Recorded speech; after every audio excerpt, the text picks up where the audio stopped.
After taking last night off, both the Bruins and the Celtics will play this evening. The Bees get Carolina at TD Garden. They just beat this team in their own building last week. Judd Surratt and Bob Beards have the pregame at 6:30 and the face-off at 7 on the New England Honda 98.5 The Sports Hub Bruins Radio Network. Jim Montgomery told the media yesterday Pat Maroon remains on track to play his first game for his new team this coming Saturday night in Pittsburgh. Celtics play their final road game of the regular season tonight in Milwaukee. Grandy and Max have the pregame at 7 and the tip-off at 7:30 on the BetMGM. Now Rock 92.9, Celtics Radio Network. Al Horford and Kristaps Porzingis are both listed as questionable. Porzingis named the Eastern Conference's Player of the Week. Also yesterday, the Celtics converted center Neemias Queta's two-way contract into a standard deal, making him eligible for the playoffs. The Phoenix Suns have signed former Celtic Isaiah Thomas for the rest of the season. The University of Connecticut overcame 37 points from Zach Edey. They beat Purdue 75-60 to repeat as college basketball's national champions. Danny Hurley's team beat everyone in the tournament by double digits again. Things are going to be a little crazy for the next 10 days. Unfortunately, we're going to head into the portal like everybody else now. I've been dreading this moment, but now we're here. Yeah, we'll enjoy this for a couple days. Senior Tristan Newton scored 20 points for the Huskies. He was voted the Final Four's most outstanding player. And the Red Sox have reportedly come to terms on an 8-year, $50 million contract extension with Ceddanne Rafaela. The home opener is today against Baltimore. The team will honor the 2004 championship team, as well as both Tim and Stacey Wakefield. Sports Hub headlines are brought to you by Premier Basement Waterproofing. Buying a home or finishing your basement this spring? Call the best, the Guru Mike Albert, and get it waterproofed first. 844-LIVE-DRY or premierbasement.net. It's game over for water. I'm John Wallach of Boston's Home for Sports, 98.5 The Sports Hub. Your next update at 6:30.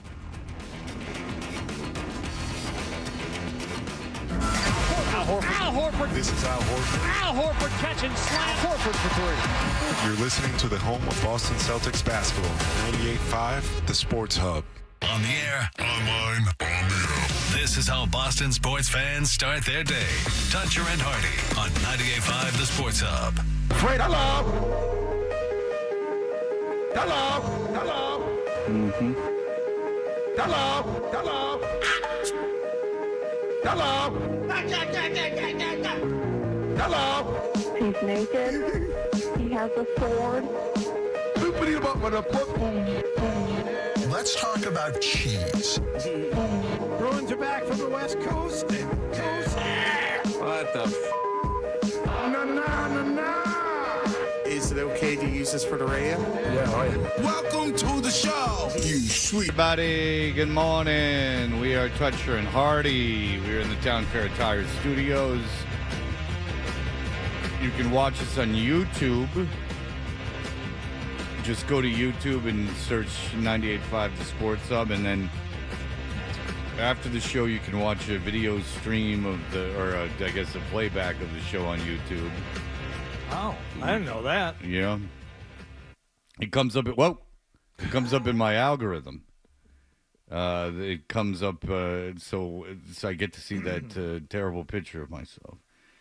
This hour of Toucher and Hardy is brought to you by FanDuel Sportsbook. Make every moment more with FanDuel. I told you guys yesterday that my father's, it's my parents, but my mom didn't like the dog. My father's dog had died, and he was very upset, and it was the first time my mom had arguably ever seen him cry.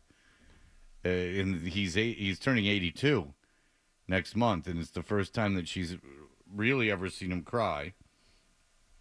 And I got an email that I thought was interesting because it's true. Tim says, Fred, you say you've never seen your dad cry, but doesn't he constantly fart whenever he's upset? Have you considered that your dad expresses his emotions via his butt rather than his tear ducts? Oh, it's possible. I'm ashamed to say it's kind of amusing to think him farting up the same vet room while saying goodbye to his dog, R.I.P. Ginger.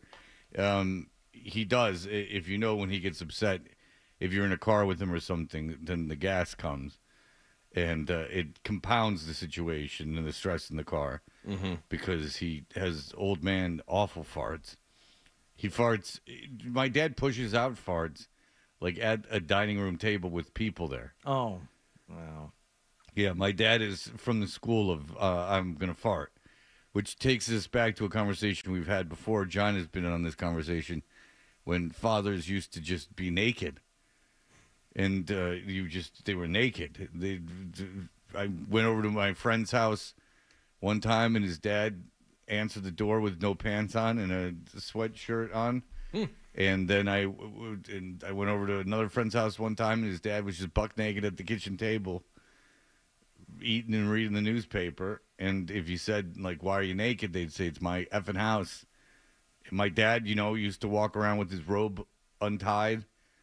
But if I had friends over, he would get all pissed off, and because he had to tie his robe. He would really get pissed off because I'd hear him thumping around, and I'd be like, Dad, like, Dave's over. And he'd be like, damn it, effing. And then he'd have to tie his robe. Mm-hmm. But he still would fart. So I wonder if my mom, I don't think my mom can even probably smell him anymore. So this is something that only started happening to him later in life? The farting? Yes. No. Oh, No, because when he, like, drank and smoked and ate poorly and was, like, real overweight, I imagine that the farting was way worse. Yeah. What a strange reaction. You get upset. It's just like the pressure builds up in your body. It's got to be released. I'm not going to cry. I'm already screaming, but it's not enough. It's got to come out somewhere. Yeah, my dog is the same way. Like, when my dog gets overly excited, it starts to really smell. Oh. It starts farting like crazy. Oh. Yeah, like when he gets like real excited, there's a scent that comes with him. How was your dog with the Eclipse yesterday? Not good. He did not like it. Really? Yeah, he did not like it.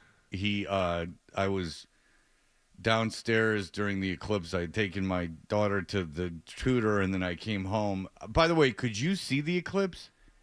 I gotta say, and this is going to fly in the face of apparently everyone else's reaction. I found it to be underwhelming. Okay, so I was in Tennessee in 2017, and they had full coverage. Yeah, and it was like really weird and cool. Like the whole sun disappeared, and I had the glasses and everything.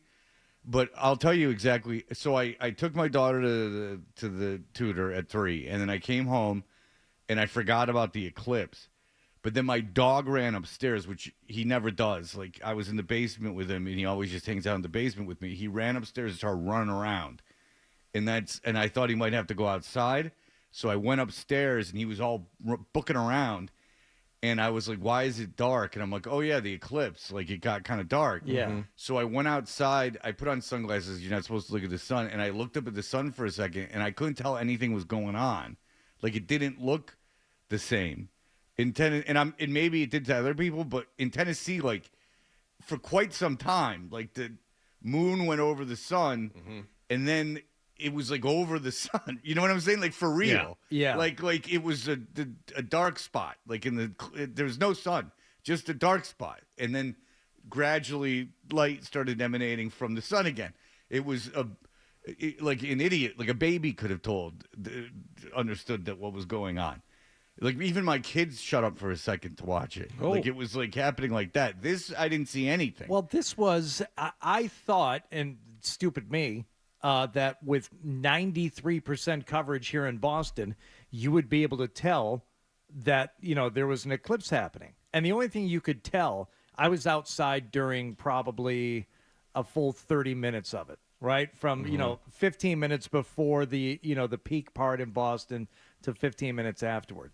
And I guess, like you said, Fred, if you were inside the house, you could ironically tell more of a difference because Marcy said it's like, oh, it got really dark inside. That's why I came out now. I said, well, don't bother, even glancing up unless you have your eclipse glasses on because you can't tell anything. It just looks like the sun. It looks like a, weaker version of the sun. And it got a little darker out here. But with the eclipse glasses on, yes, you could tell it was mostly blocked out. But like you said, glancing up at the sky, there was no way to tell what was happening. You know what my takeaway from that is? What's that? That sun, very bright. It's very bright. Yeah, my head hurt after, and I didn't even barely look at it. Like, I didn't look at it for more than, like, a couple seconds, and I think it might have been just mentally, like, I got in that headspace. But, yeah my head hurt. Yeah. I took, like, Tylenol PM last night because I had a headache. So, there's that. Yeah, I can't take that stuff. The Tylenol PM. I'm such a lightweight when it comes to stuff. It makes me. I would be groggy after one Tylenol PM until noon today if I took one last night. That's phenomenal. Ugh. What a lucky guy. They don't do anything to me. Nothing can penetrate. He's built up that immunity over all these years. No, they don't do anything to me. Yeah. No. Now, if I take like an Ambien or something, that now we're cooking with gas. Yeah, Yeah, things tend to happen when the Ambien kicks in. Now you can party, Yeah. right? Yeah, the Ambien, I mean, that does stuff. Yeah. But a Tylenol PM, no. The last time you took Ambien was the video? Was that the last time? No. I've taken it since then. Okay. I don't drink anymore, so I can take it. I don't. It's the combination of alcohol and Ambien that is the bad problem. Sure. Yeah, I can take. I don't like have like a million of them, but I can take one sporadically, and then someone's gonna email me and go, "You shouldn't have taken them." Well, all right, I have to get up in the morning. Yeah. So, yeah. But it was like 2007, the eclipse. After when it's like, how was it? Said, or 2017. That one I remember, and being outside with the kids. Yes, it got darker. It was like the sun went behind like a big storm cloud, but it was still kind of, you could tell there was sunlight, but it just got darker to that degree, and that was it. Well, But- so my advice would be to go somewhere with total. If you want to see the eclipse, then go somewhere where there's total. That's the only thing because That's it. it was cool. Yeah. Like it was pretty cool. Yeah. And it just so happened I was going to be at my parents' house. I didn't fly out there specifically. I think it happened in the summer last time. Yes, it was at the end of August. Yeah, so I was. Oh yeah. Okay, so I was out there for Labor Day. So Yep. I went out there, and we were out there anyway. So it just so happened, and like it was hard to, like the planes were all jammed and everything. There was a bunch of people going there. East Tennessee was, like I said, it was 100%, like full, whatever it's called, in totality. Yeah, and that was cool, but it didn't look like that yesterday. No. So if you are a big fan of solar eclipses, I guess you can see one's coming in a little while. You got to go to like Spain, but I guess they happen every so often. Yeah. And so like somewhere in the world, so you can go out and see it. I would get somewhere, and hopefully it doesn't rain when you get out there, as happened in some areas. Like some areas, Go to a certain area like Texas or something like that. Like the entire state of Texas. Yeah, a Sucked. big cloud cover. Yeah. Well, I mean, not enough for. We'll play some audio coming up in the show, but not enough for this.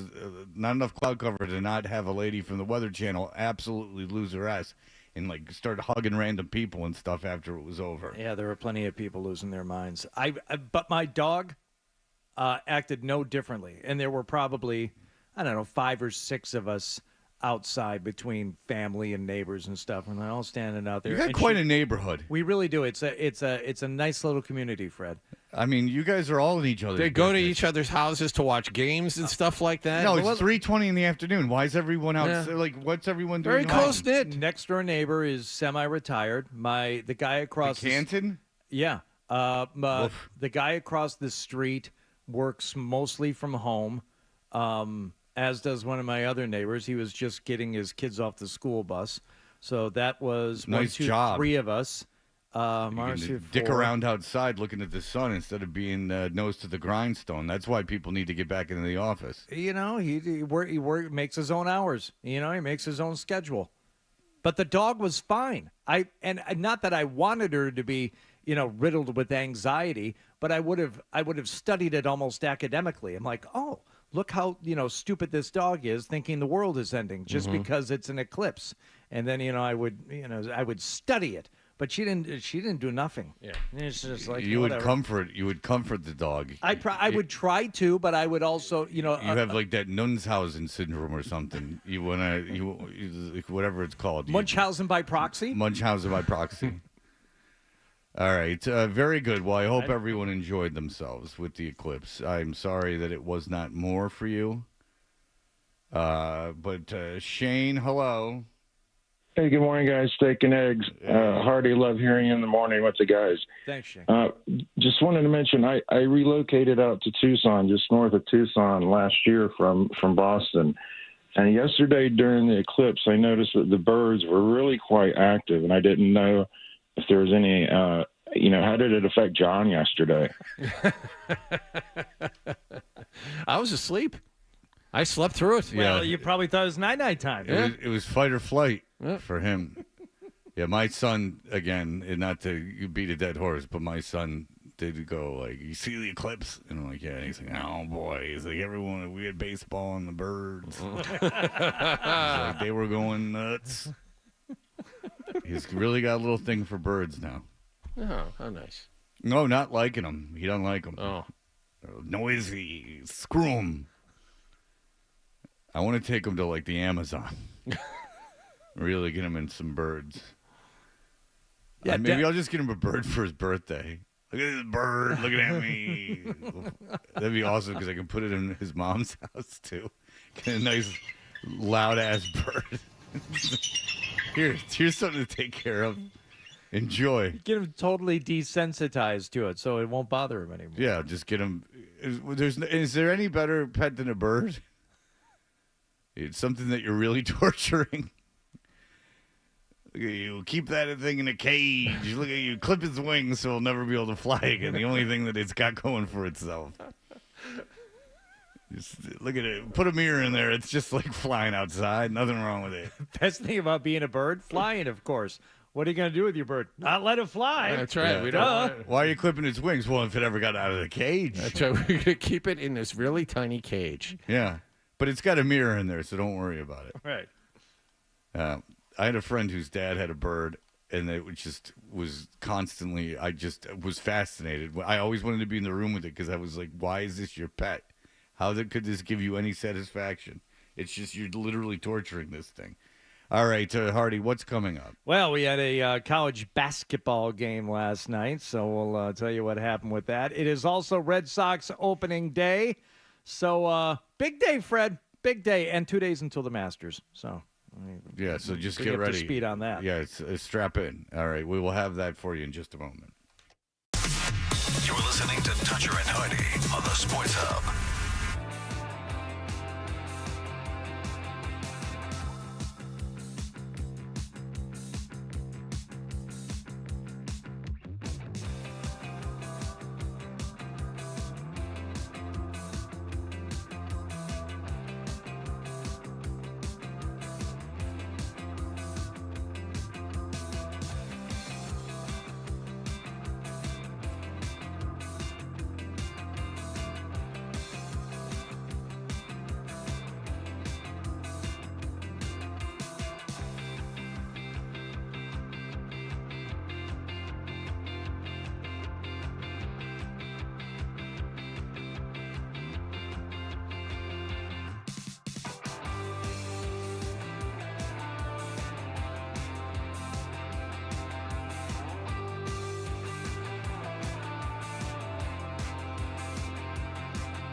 Hello, we're Toucher and Hardy. Boy, Nicholas has to go to the bathroom like a champ every morning. First break of the show. He has to go. He goes upstairs too. He goes up a floor. But isn't that something? First break of the show that Nicholas has to go. He's gone for the whole commercial break. I wanted to talk to him, and he was otherwise indisposed. And then I saw him walking down the stairs quickly. No, with it, but noticeably lighter and the pep in his step. Yeah. And I think he gets here pretty early, but he doesn't go to the bathroom before the show. He goes during the show. It's almost an OCD with him. Every day, maybe a couple times, maybe even a couple times a show. And he goes to a bathroom far away. And you know, with the way he moves, he's not getting back here anytime soon. Different floor, yeah. That's The different I mean, floor. going upstairs for him, I mean, that's like he's got to like lift himself onto the stair and lift himself onto the next stair. The different floor bathroom at this time in the morning has always been puzzling to me. Pretty much any bathroom is going to be. No, that's false, and that shows that you have, and everyone's shaking their head at you, because that shows your naivete, and your. Excuse me? Your naivete. Okay. It shows you're very naive to the situation going on here. That it's a well-known fact that no matter what time you enter one of the bathrooms on this floor, there is someone in there taking a dump at any point. It's true. And regardless if you're the only person here, it could be 2:00 in the morning, and if you walk in that bathroom on this floor on 2:00 in the morning on Christmas, and someone will be taking a dump in the bathroom.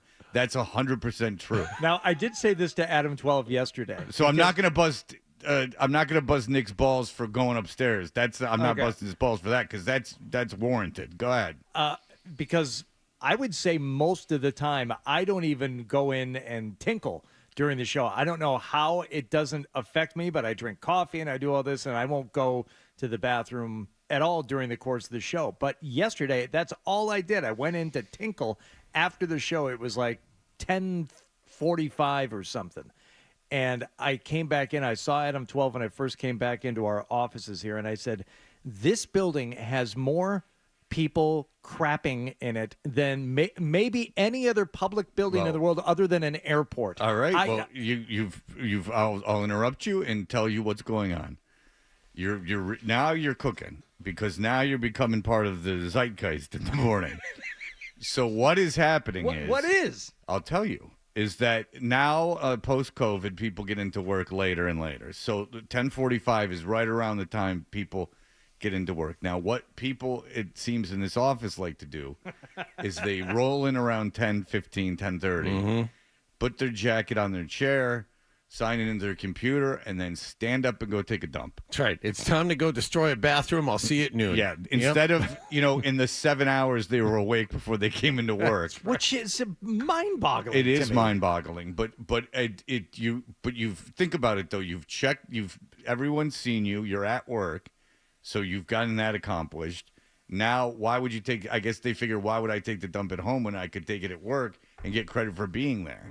Which is something that most of us, I thought most of us do not do, and especially if you're on a normal, schedule where you don't have to get up absurdly early or stay up absurdly late, then you're on the type of schedule where you can, in fact, be up for a couple hours in the morning before you have to go to work, and that's when you do that. Or your body is on a schedule where you do it later on in the day, but not the employees of this building. They love it. They love nothing more. And the COVID explanation and the changing of schedules, Fred, it's okay. And maybe it factors in some way, but I just don't understand how that is preferable, being on that schedule. And these people have to be on a schedule. There's no way there's that many people doing that in this building without that being their schedule. It can't be sneaking up on that many people that many times. And the other fun thing is, have you noticed this?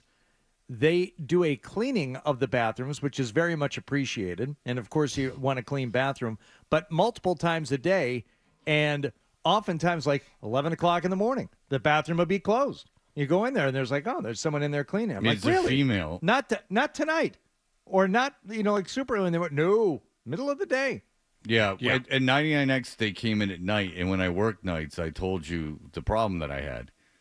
The guy would come in, I go, what up, dog? And then one day he goes, like, why do you call me dog? I know what you call me. You call me dog.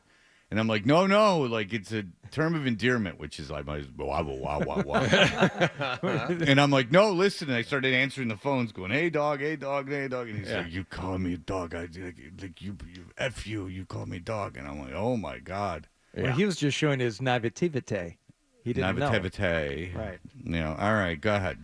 All right. The national championship came last night, tipped off around, 10:45 last night. They finally got underway and played some basketball, and it was close at the half. UConn with only a 6-point lead over Purdue, but they pulled away.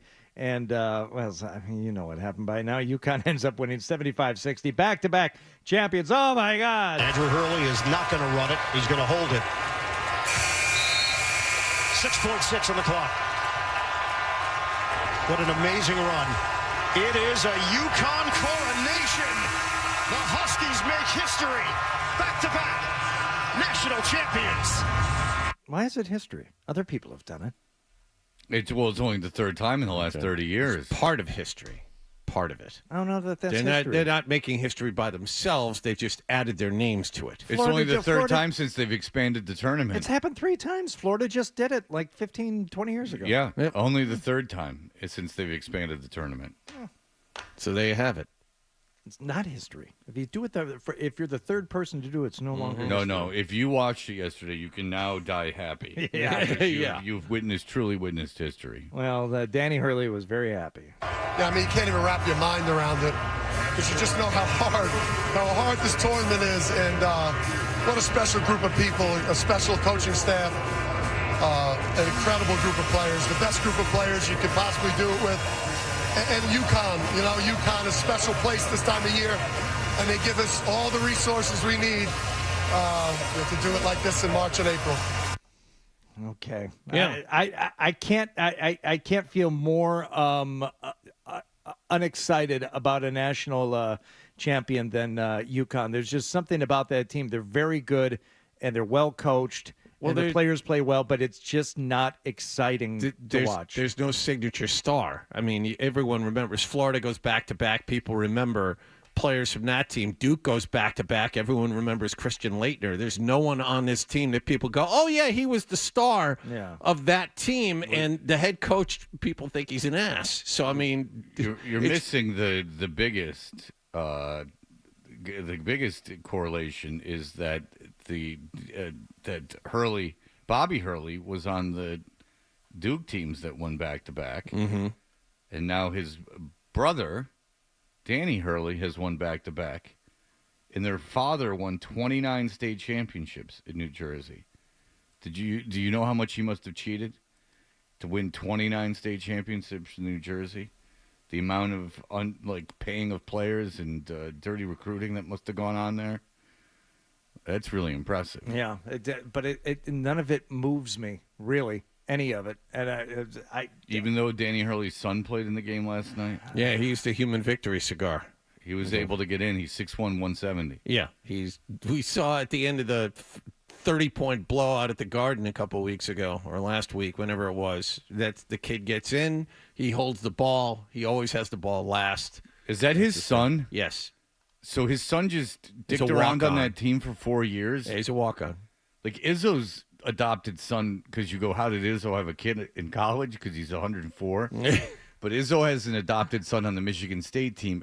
Isn't that like I'm looking at the Hurley kid's stats. Mm-hmm. 4 minutes is freshman year, 6 minutes is sophomore year, 4 games, 6 games, 15 games, 18 games. Mm-hmm. He averaged a minute a game, basically, in all of them. What's the point of being on that team? I don't know, and it's not like the Michigan State or UConn. These aren't teams that are hurting for players. God, we just need someone to fill out the roster here. These aren't the Hickory Huskers where, we only got 16 boys in the whole school. No, there's plenty of people who could be on that team, even as a walk-on, and probably contribute more in practice than the coach's kids. But yeah, I would imagine that there's a lot of people who could contribute more than the coach's kid. that was the thing that blew my mind when I went to school at Michigan State.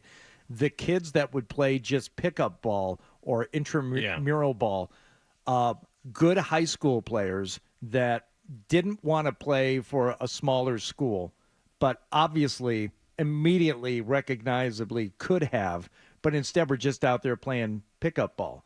And like the best basketball players I've ever seen in my life. But no, like they weren't anywhere near good enough to even be a walk-on at that level. Mm-hmm. So something tells me if a coach's kid is in there, chances are there's probably, 50 kids on campus that would probably more deserving of that spot. But yeah, and whatever. it's not, and like whatever, like it's the last guy on the bench. Yeah. But it just feels weird that you're an adult and like you want to be with your dad that much that you sacrifice your college experience to go like sit on the bench and travel around with your dad. Like, isn't that weird? Isn't that a time to separate from your family? And maybe their dads are one of those dads that likes to be naked all the time, and he has license to do that in a locker room, in and out of the showers, and he doesn't get embarrassed by it. Interesting that you went there. Yep.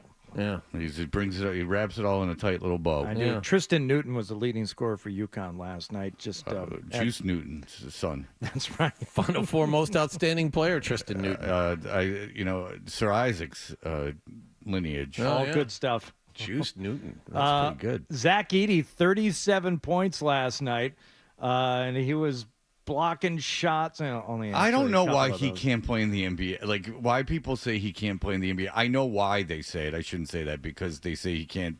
He's not a perimeter player and he can't defend the perimeter. But he's got really good low post moves. Like, he's legit crafty down there, and he's super tough and super like wide. He's going to carve out a pretty good career for himself. We've talked about this. We talked about this with Jeff Goodman last week. Jeff Goodman said he'll be a backup big in the league. And my point to you, Fred, is he is very good low post, but he doesn't have enough range to take the other guy's big man away from the basket. I just said that. That will be why he doesn't start. He will be a backup. He will be an NBA player. He just won't be a star. All right. That's all. He moves well enough for a big guy, but he can't get out. He has to stay low. He can't get out to the perimeter, which is the game now. But it seems that he will always be able to rebound, and he'll always be able to score low. So, like if you're taking if Jokic, like say he was on the Celtics. If Zach Edey was on the Celtics team, they'd have a better chance to win a national. They'd have a better chance to win a championship. I'll tell you why. Because if you played Denver in the finals, he could match Jokic in terms of size and physicality, which you don't have now. And he could do that. Like he is a rim protector. In every sense of the word. I think he could. He would probably do a better job defending Jokic than anybody the Celtics have right now. He's just not giving you anything offensively, I don't think, at the NBA level. And there's for that reason, there's a reason why Brad Stevens made the decision to get rid of Rob Williams. Rob Williams is he's fantastic on the defensive end, but on the offensive end, he gives you nothing. Yeah.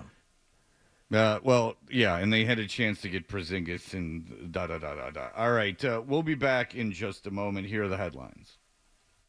Sports Hub headlines. Bruins play Carolina at TD Garden tonight. Judd and Bob have the Duncan pregame at 6:30 and the face-off at 7 here on 98.5 The Sports Hub. Patrick Maroon apparently on track to play for the first time for the Bruins Saturday night in Pittsburgh. Celtics will be in Milwaukee tonight. Al Horford, an Eastern Conference Player of the Week. Kristaps Porzingis, both questionable. Grandy and Max had the pregame at 7 and the tip-off at 7:30 on the BetMGM Rock 92.9 Celtics Radio Network. Neemias Queta's two-way contract has been converted into a standard deal. UConn beat Purdue last night 75-60. The Huskies go back-to-back as Division I men's basketball national champions. And the Red Sox play the home opener today against Baltimore. Brian Bayo against Corbin Burns. And the team has reportedly come to terms on an 8-year, $50 million contract extension with Cedon Rafaela. Sports Hub headlines are brought to you by Bentley University, a force for business, a force for good. I'm John Wallach at Boston's Home for Sports, 98.5 The Sports Hub. Your next update at 7 o'clock. Hold everything 98.5 The Sports Hub has to offer in the palm of your hand.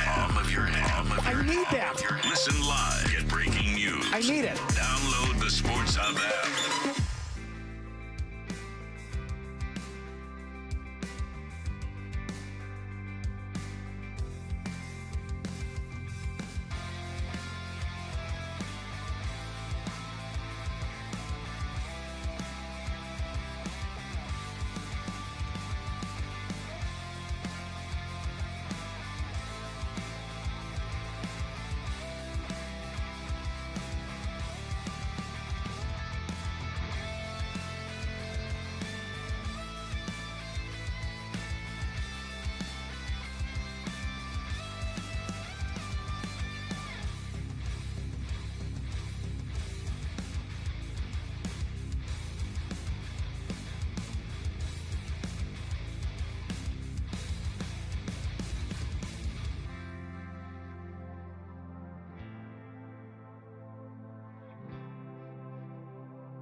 Toucher and Hardy is brought to you by FanDuel Sportsbook. Make every moment more with FanDuel. You should see Hardy. He's just looking at the guys prancing around Augusta with the bags of balls hidden out of the bunkers. You see where that guy's sitting back there in that black and yellow cap, Fred? That's about where I was sitting there on the range when I went to Augusta. Have I ever told you about the one time I went to the Masters? Yeah, I heard. Yeah, because when you go, they had fun yesterday. They're looking at the eclipse. Look at that. They're having some fun. They were looking at the eclipse at Augusta. Yeah, and the caddies were handing the guys their glasses so they would go blind. That's nice. Yeah, and they put them on for a second, and then they go, all right, back to business. Yeah, that's enough. I've seen it. Back to business. Time to go. Well, yeah, you Time to start hitting out of the bunker. Yeah, you can't be doing that all day. You got the biggest tournament of the year to prepare for. But we'll have plenty of time during the week to talk about that. The Red Sox open up their home schedule today. It's a 2:00 game, but it's probably going to start much later than that because there will be 2 tributes, from what I understand, happening today. Dan Roche is going to join us at 7:20 to talk about this in more detail, but they will be paying tribute to the 2004 World Series championship team and also honoring Tim Wakefield and his wife, who passed away. So there'll be a lot going on before the actual first pitch today, from what I understand. Yes. The most shocking thing about this game is, I was reading Michael Silverman of the Boston Globe.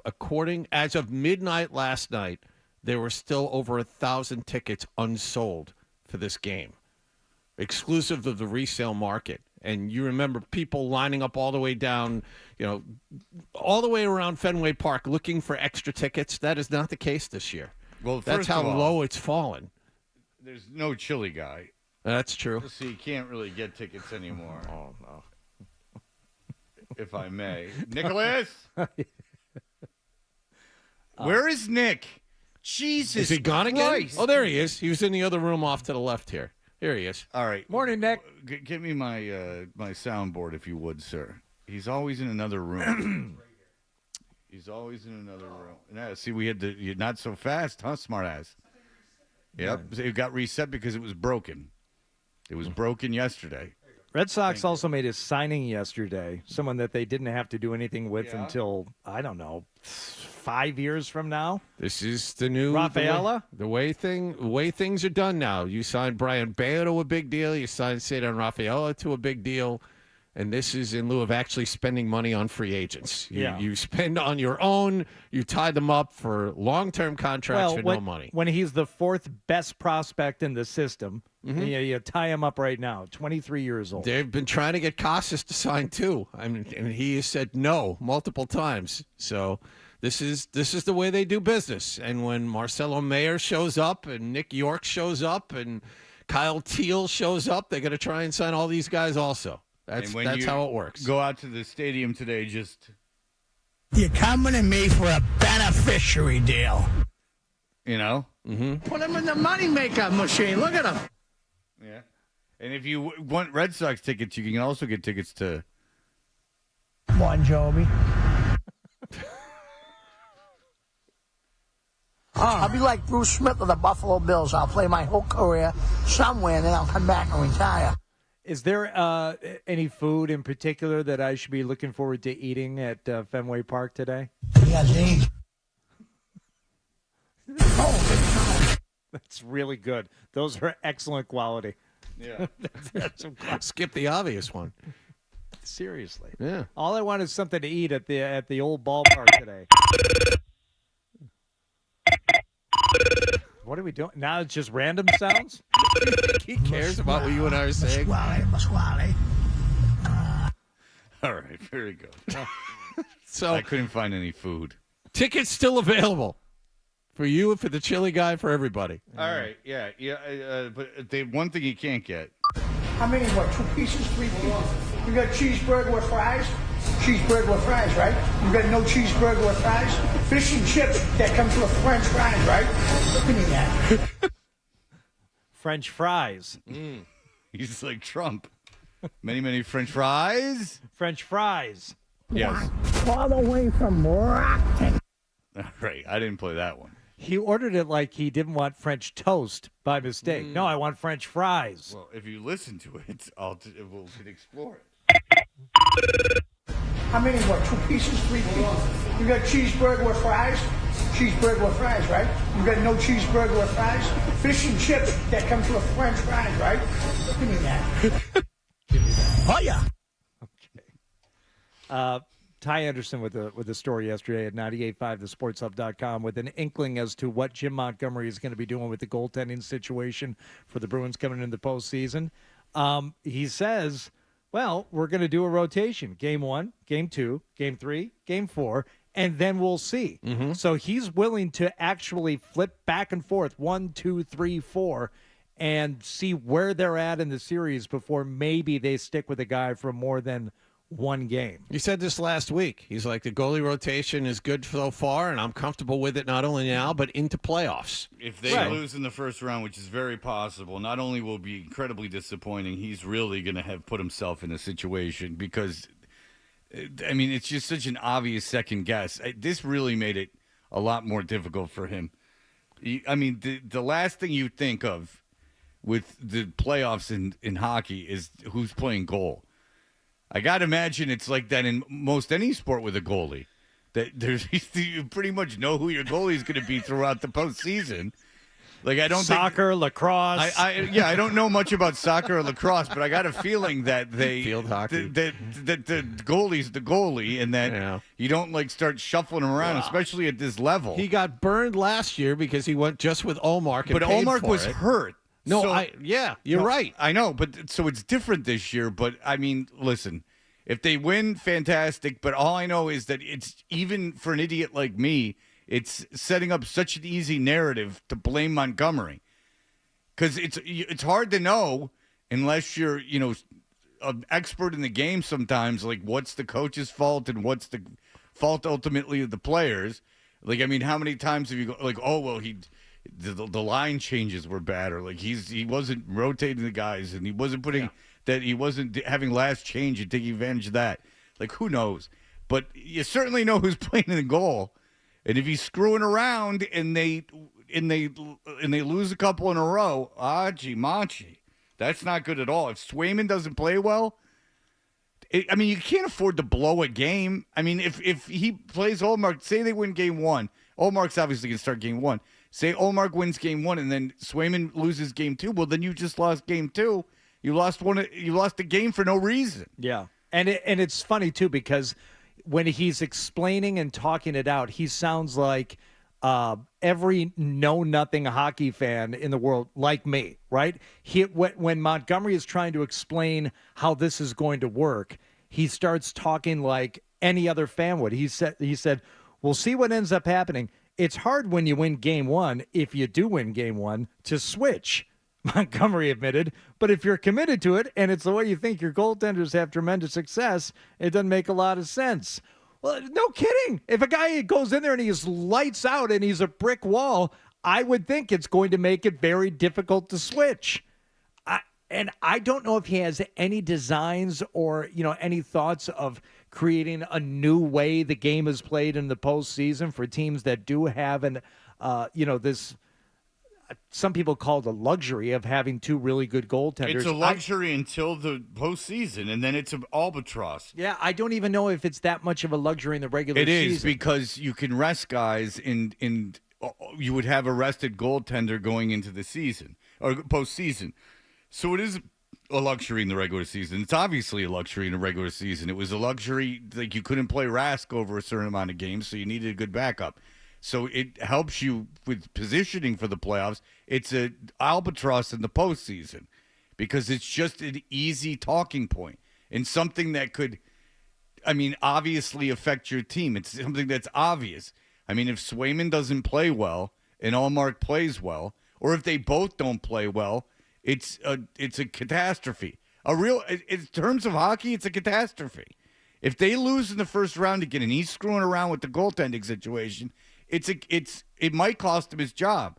And I like Jim Montgomery, but if I'm putting myself in Sweeney's position, if I'm Sweeney and I've put together this roster and we've lucked out into having some some kids or some throwaways.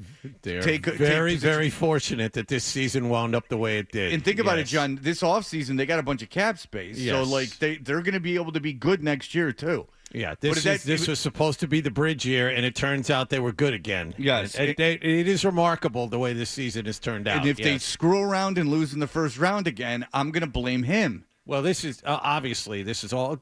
Well, a lot of what you say makes perfect sense, but this just goes to show you that he has spent a lot of time remembering what happened to him last year.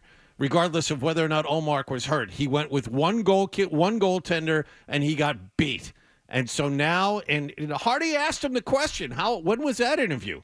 Middle of the season, early of the season? Hardy asked the question. January 4th. January, right when you first started. Oh, that was a Radzik special. We couldn't be late to that interview. That's right. Don't screw around and be late going into the 8 o'clock break. And Hardy Montgomery's on the phone. That's right. And Hardy asked the question, and Montgomery said, "No, we're gonna do rotation," and he hasn't changed. Rick called me and he's like, "Don't screw Montgomery, the coach of the Boston Bruins, my friend." Right.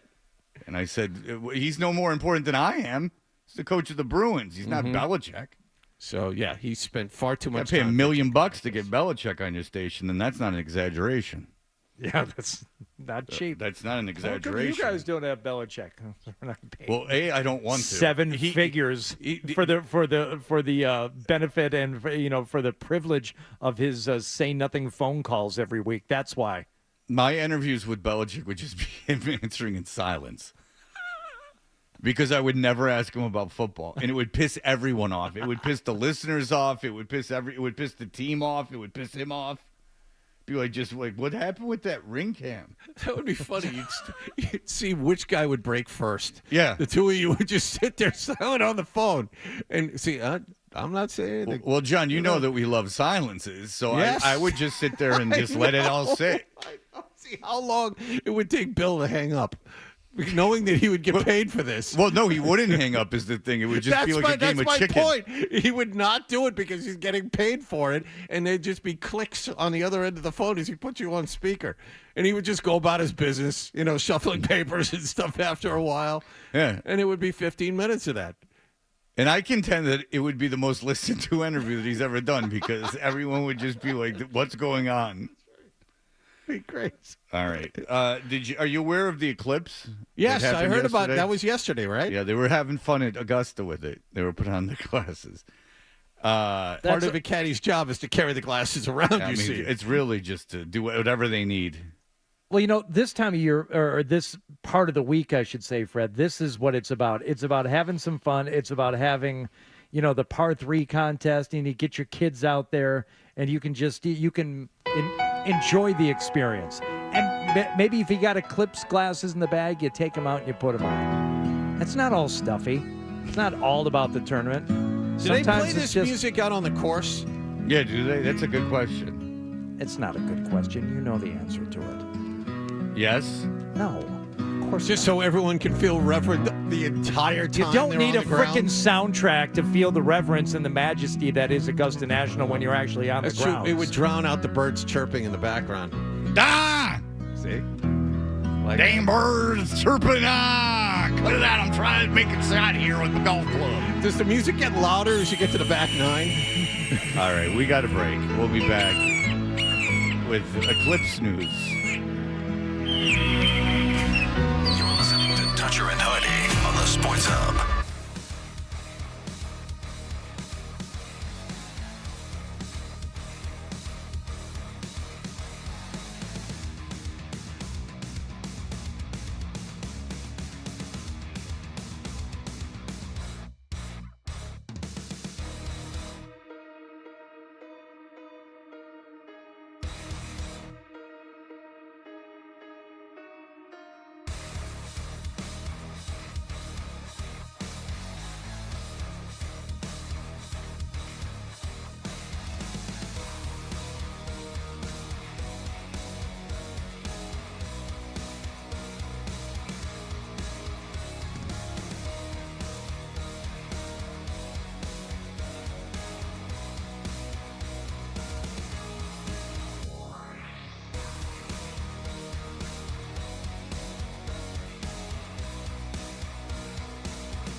Spirited Sports Talk. I have one ear and I got that. 98.5, the Sports Hub.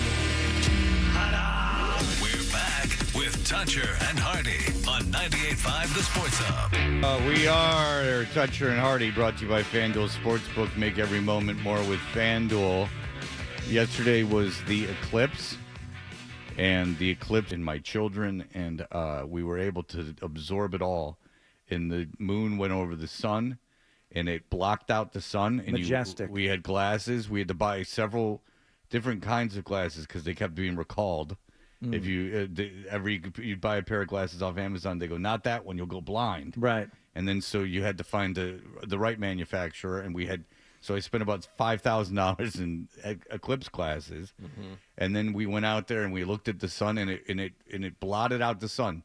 The sun was completely blotted out by the moon. Oh. Yesterday, as we discussed, I forgot about the eclipse, and I was downstairs watching Seinfeld.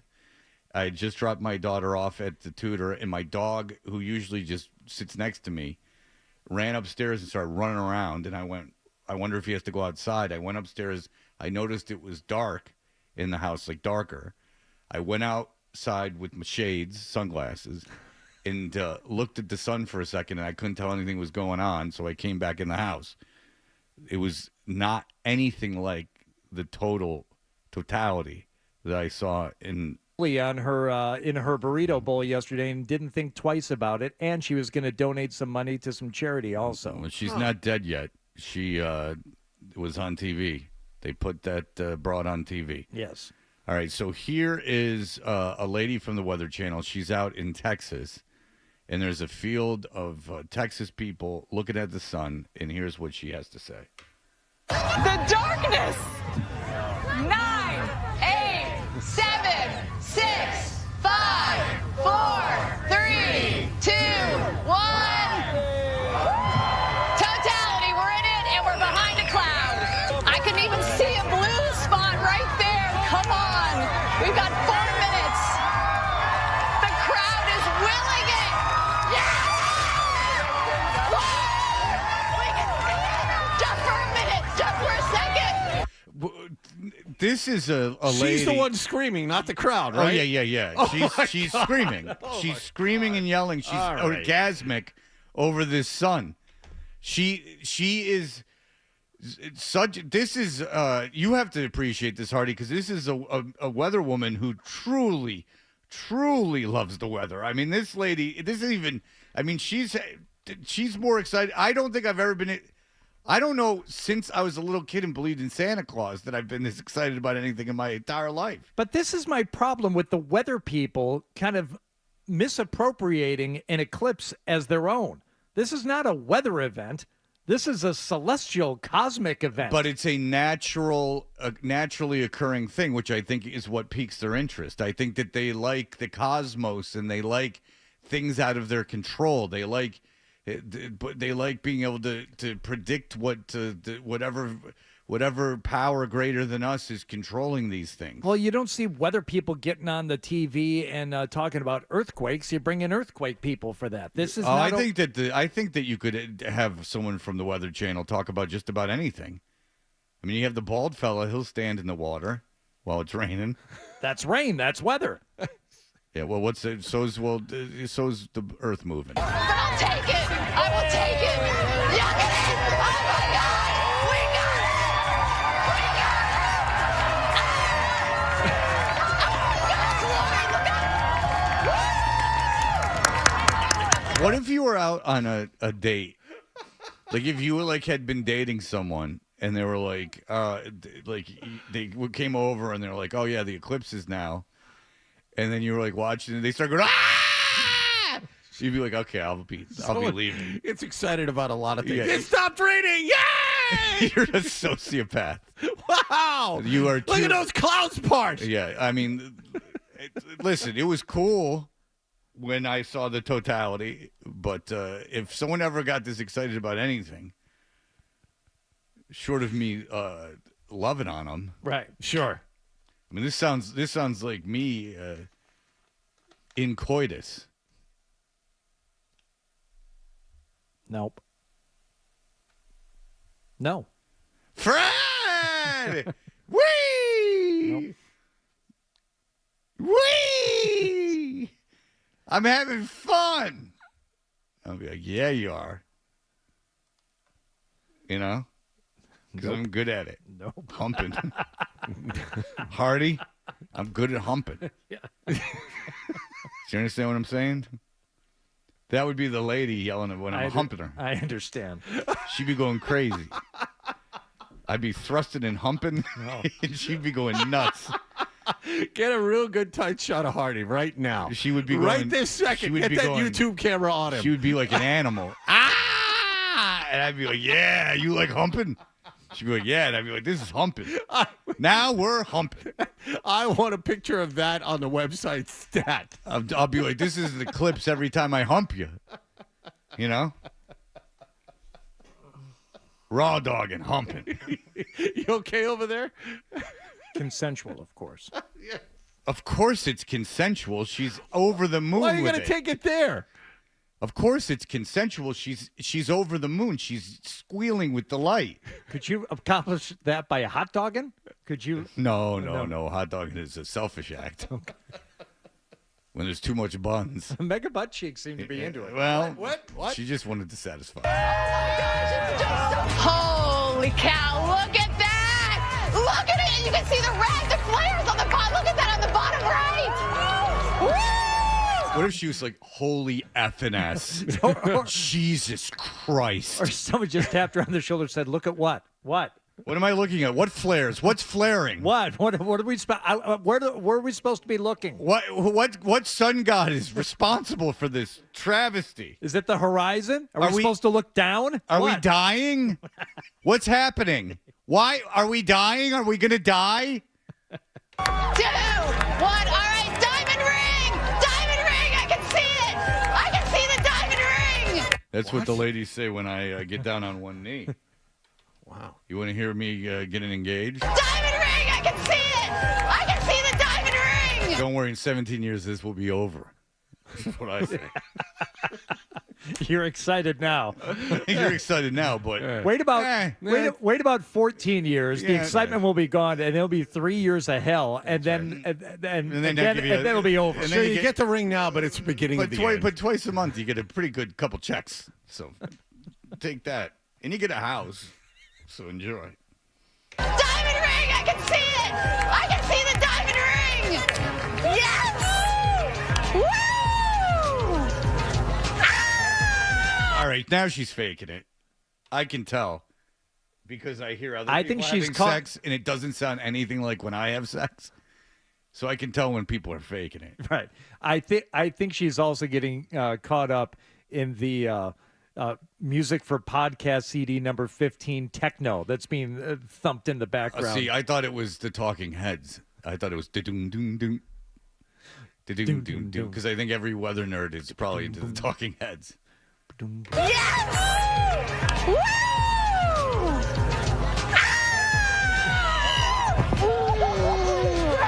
All right, you can see now the lights coming up again.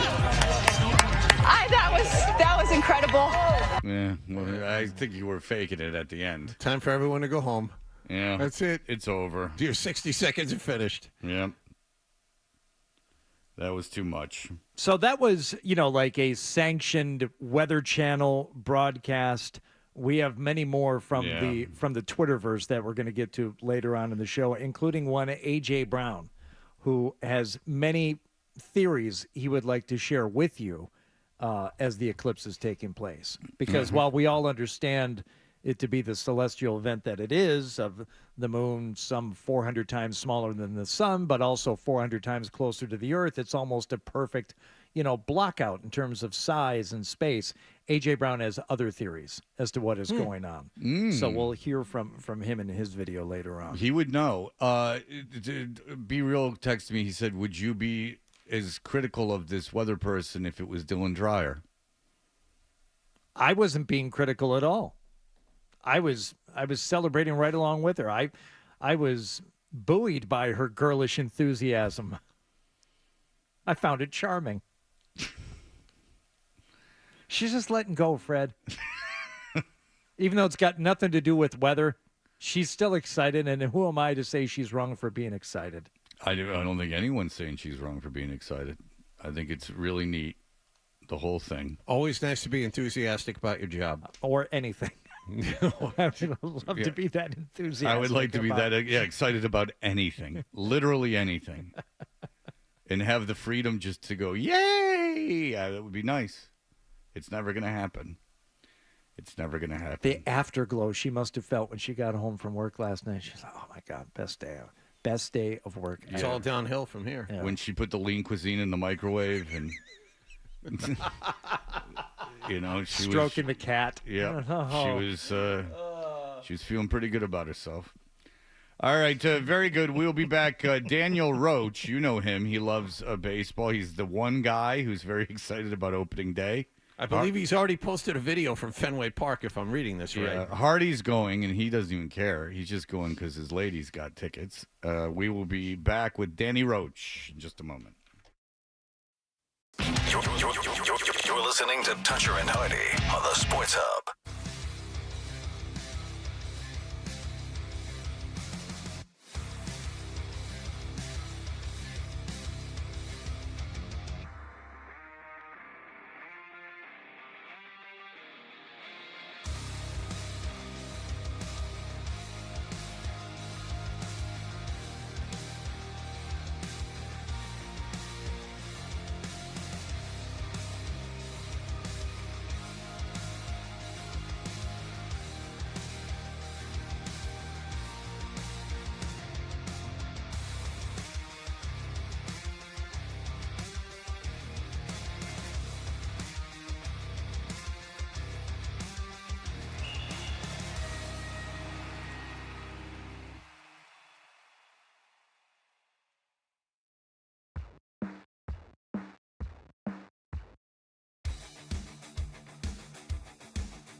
Johnny Wall game on the clarinet, which strangely, with all the things he's done, was one of the most pissed he's ever been. He did not like playing the clarinet for us.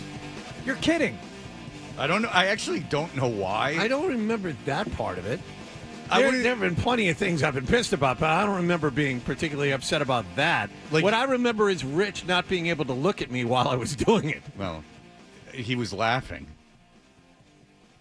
So you finally got him to break. I think, Wallach. Someone besides himself. I think what you did was very brave. And I applaud you for but it. John, you don't remember John, because I was like, whatever, who cares? Zolak brought one of his daughter's clarinets in, and John played it, and it was like funny, and it was funny. It wasn't like the funniest thing in the world, but it was funny, and I was like, okay, that was nice. But then we were like, I think there was another thing. Remember there was you playing the national anthem at something or something like that, and you really were opposed to that. You really didn't want to do that. Well, that's disrespectful. That wasn't the reason. He didn't want to perform publicly. Like, he did not want that. I remember you having me come in and play for Keith Lockhart of the Boston Pops. Yes. And, I remember that. I mean, it was great, too, because Keith Lockhart said, oh, this is great. I used to play clarinet when I was a kid. He was really looking forward to it.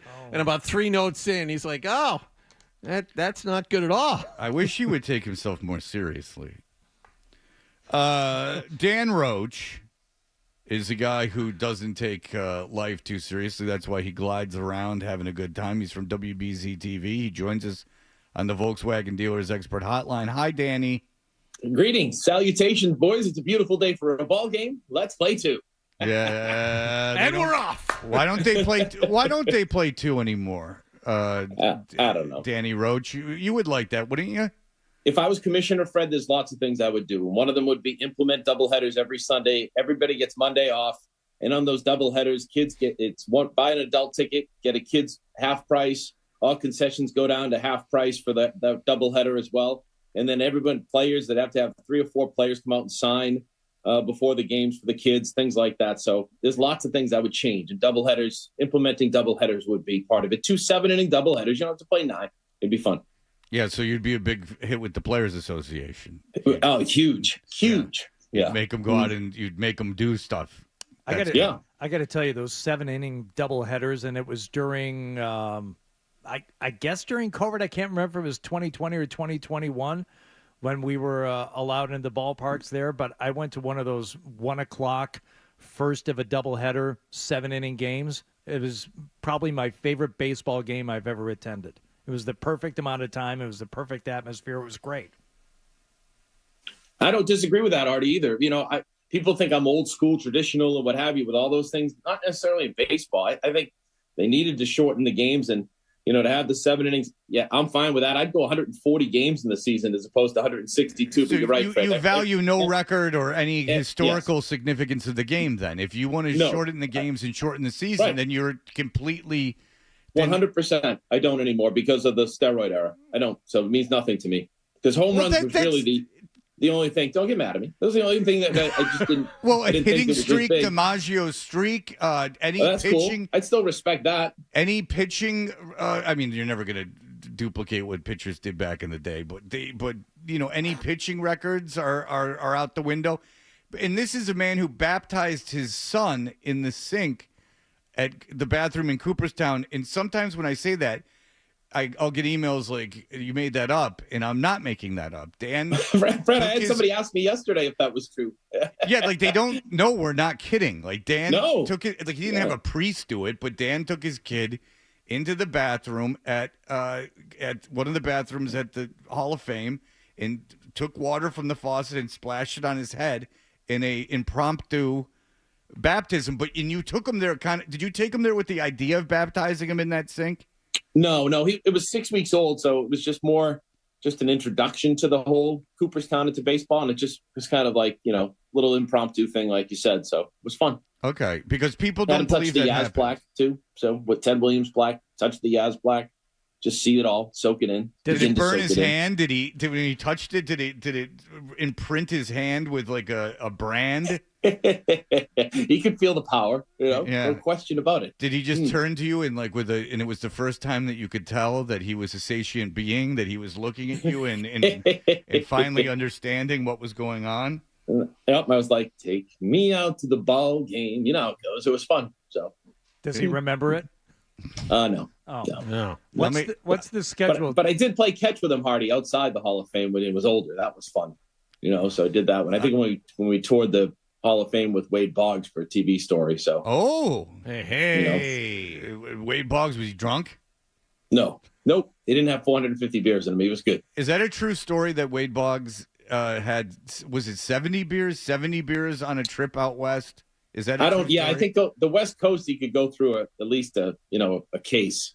Well, so I don't know to the extent of how many it was, but that was the one thing about Boggs that you heard, just how much he could absorb and drink alcohol. Yeah, I think that it was Wade Boggs had 70 beers. It was 107, according to an article I'm looking at right now. I think it was 70 is what they landed on, and it was 70 beers because they had to change. Isn't this funny? They had to refuel in North Dakota.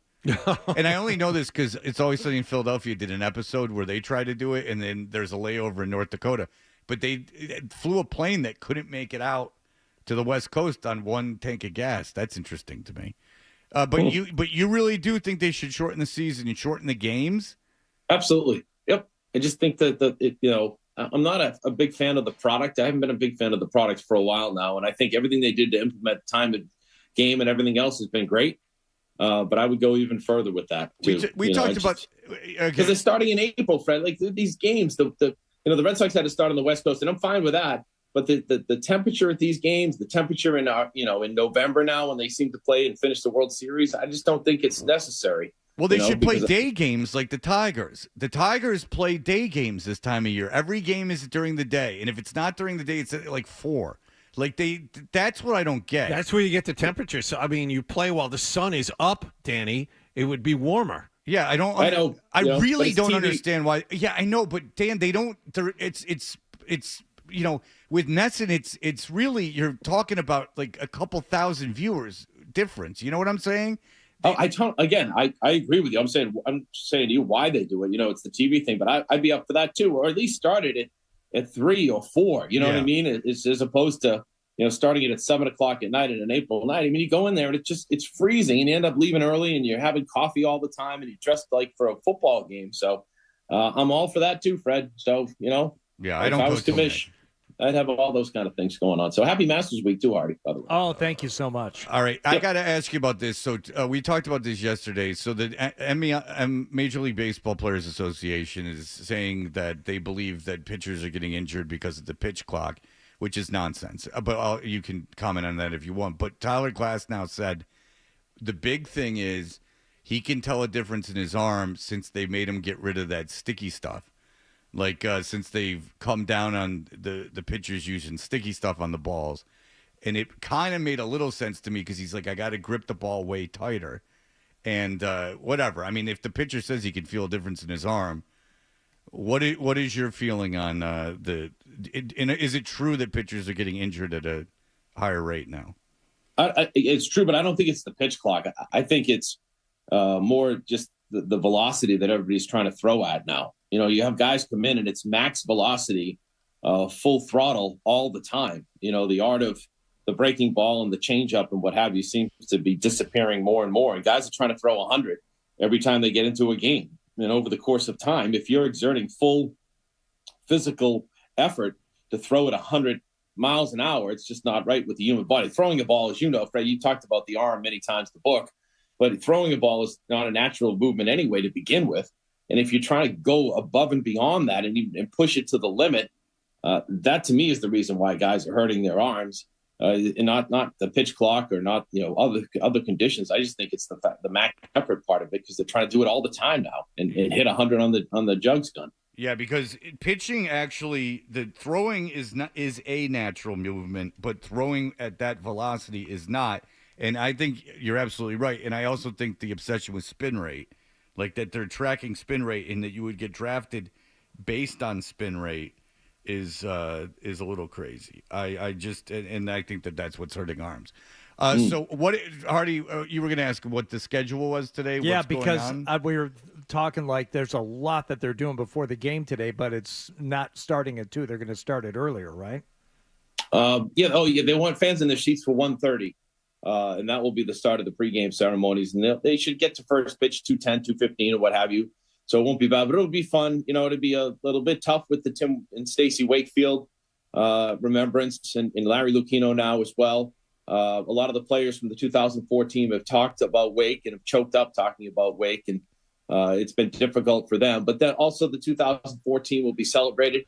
I was lucky enough to do a roundtable with Johnny Damon, Trot Nixon, Mike Timlin, and Keith Folk yesterday over at Fenway in front of season ticket holders, and it was just nice to reminisce and have a good time. I saw Tito and Theo and all those people at some events for the foundation to be named later, the Theo and Paul Epstein Foundation. So it's been great. It's going to be a celebration. They're going to get in the duck boats at the Hotel Commonwealth. They're going to ride in the duck boats into Fenway Park. That'll be pretty cool. And just seeing everybody back, it'll just be a nice moment, I think, for everybody. So looking forward to that. Looking forward to the game. It should be a lot of fun. You and Terry Francona have always had that kind of interesting relationship. Did he punch you in the shoulder again, like he always does? I gave him grief. We did a group thing with him yesterday at the event over at the Hotel Commonwealth. Yeah, no, I said, I thought you died when I first, that was my first question to him. So he kind of gave me that look and gave me some grief, but I saw him afterwards, and he feels as good as he's felt in a long time. He had his shoulder redone, and he's just, doesn't have the stress of managing right now. He's playing a lot of golf. So he's doing real well. Seems to be in a real good place in his life too. So I'm happy for him. He's just a good guy, good baseball man. Did you ask Damon when he's going on Below Deck next? I think it's been twice. Has he got a third appearance coming up? No, I didn't ask him that. We were just talking about a little baseball, Hardy. That's all. Oh, Sorry. that's too bad. He comes off great on that show. Yeah, how did he seem to be with it when you talked to him? Yes, he was very much with it. So yeah, for Johnny Damon, he was very much with it. It was good. That's good. That's fun. Yeah, it was good. Have you bought into it, Roche? You got Red Sox fever? Today I do, John. I'm hook, line, and sinker. I'm in. And just listening to Craig Breslow yesterday talk about it and everything else. I'm just in for now. Why not? It's opening day. They're 10 games in. I want to know what odds you get for a 7-3 start going out on the West Coast. 1,000,000 to 1. Yeah, exactly. And it's just so for me, why not? They won 7 of their 10 first games. The pitching staff looks good. We'll see. The Trevor Story injury is certainly not the best of the worlds that you'd like to have right now because they do not have much depth. But I'll give them the benefit of the doubt for now and at least make it fun. I know the last time they did something like that, starting a season 7-3 and with pitchers and what have you, they made the postseason the last couple times in 2018 and 21. So, hey, why not be optimistic today? That's what today is all about. It's opening day, and why not have a smile on your face, enjoy it. It's supposed to be beautiful weather, and just soak it all in today. It's going to be fun. Now, you're out there all day. You're there now? No, I'm on my way. I'm waiting for my photographer to get here. Mike Townsend, my buddy, and then we'll head over. And locker room clubhouse opens at 9:45. Corey, I think, is at 10:20. And then I'll be live at noon with Steve Burton and company on WBZ and 5 and 6 as well. So looking forward to that. And then I'm heading to the Frozen Four tomorrow morning with BU and Boston College. We've got the Masters on WBZ this weekend. I get a big story on a kid named Nate Ingram, a golfer from URI. And BC High is just a really great story that's coming up Friday at 6 o'clock on our news. So been working on a lot, been working a ton, but it's been fun. It's been a blast. Do you know that kid from BC High? Hardy, you were? No, I'm going to find out Friday when I watch Dan Roche on WBZ News, and I'll find out everything about the Nate Ingram story then. Yeah, good kid. Great kid. Francis, we met Scholarship Fund student speaker at their 75th anniversary banquet, Hardy. So, he's got an AJGA title too. Okay. Yes. Mass High School Championship. This is a hell of a player. Yep. All right. And he's had some hardship growing up, and he's overcome that, and that's his story. So it'll be nice. Okay. Done. I'm in. All right. Thank you very much. All right, Dan. Enjoy yourself. Have a great time. Yeah, time, you guys Dan. have a good time. Hey, guys, have a good time today. Yeah. You know, that's the plan. Yeah. I'll be down there. I'll look for you, Dan. Yeah, text me, Hardy. I'll come see you. I'll come say hi to you. No, you won't. Fred, I wish you were there. Just put your toe under the stall. Thanks, Dan. Thanks for including me. I appreciate it. I just said that. I wish you were there too. Yeah, it was an afterthought, but I was last, but I was John. included, so I'm psyched. Thanks. I love you. I love all you guys. We love you, Danny. Thank you. All right, fellas. All right, have a good one. See you, Danny. Happy opening day. Thank you, Danny. There you go. Opening day with Dan Roche, a tradition like no other, as they say about the British Open. When we come back, Going to the park now. Oh, huh? He's going to the park now. He's just waiting. Yeah, I know. for It's a lot. It's a lot. That baseball day is so long. Well, the lady never understood why a manager has to get there at like 11 a.m. for his 7 First o'clock pitch is 2 o'clock. He doesn't have to be there till 9:45. He was saying that's when the open locker room is. He's going to be there by 8:30. Yeah, he's going to be there a long time. All right, so we'll be back. Saturday Night Live did a sports-related sketch, a cold open, which is supposed to be like what brings you in, which did the worst thing, in my opinion, that a comedy sketch can do. Ooh. We will be back in just a moment. Sports Hub headlines. Bruins, Celtics, and Red Sox all play today. The Bruins at home tonight against Carolina. Judd and Bob have the pregame at 6:30 and the face-off at 7 on the New England Honda 98.5, the Sports Hub Bruins Radio Network. Celtics play tonight in Milwaukee, final road game of the regular season. Grandy and Max have the pregame at 7 and the tip-off at 7:30 on the BetMGM Rock 92.9 Celtics Radio Network. As we were just talking about, Red Sox play the home opener. They'll play Baltimore this afternoon at Fenway Park. Yesterday, they came to terms on an 8-year, $50 million contract extension with Ceddanne Rafaela. And in college basketball, the University of Connecticut won the men's championship for a second straight year, 75-60 over Purdue. Sports Hub headlines are brought to you by the Wilbur Theater. See comedian Anthony Jeselnik live at the Wilbur on April 24th and at the Chevalier Theater on April 25th. Tickets on sale now at Ticketmaster.com. I'm John Wallach of Boston's Home for Sports, 98.5 The Sports Hub. Your next update at 8 o'clock. This is Charlie McAvoy.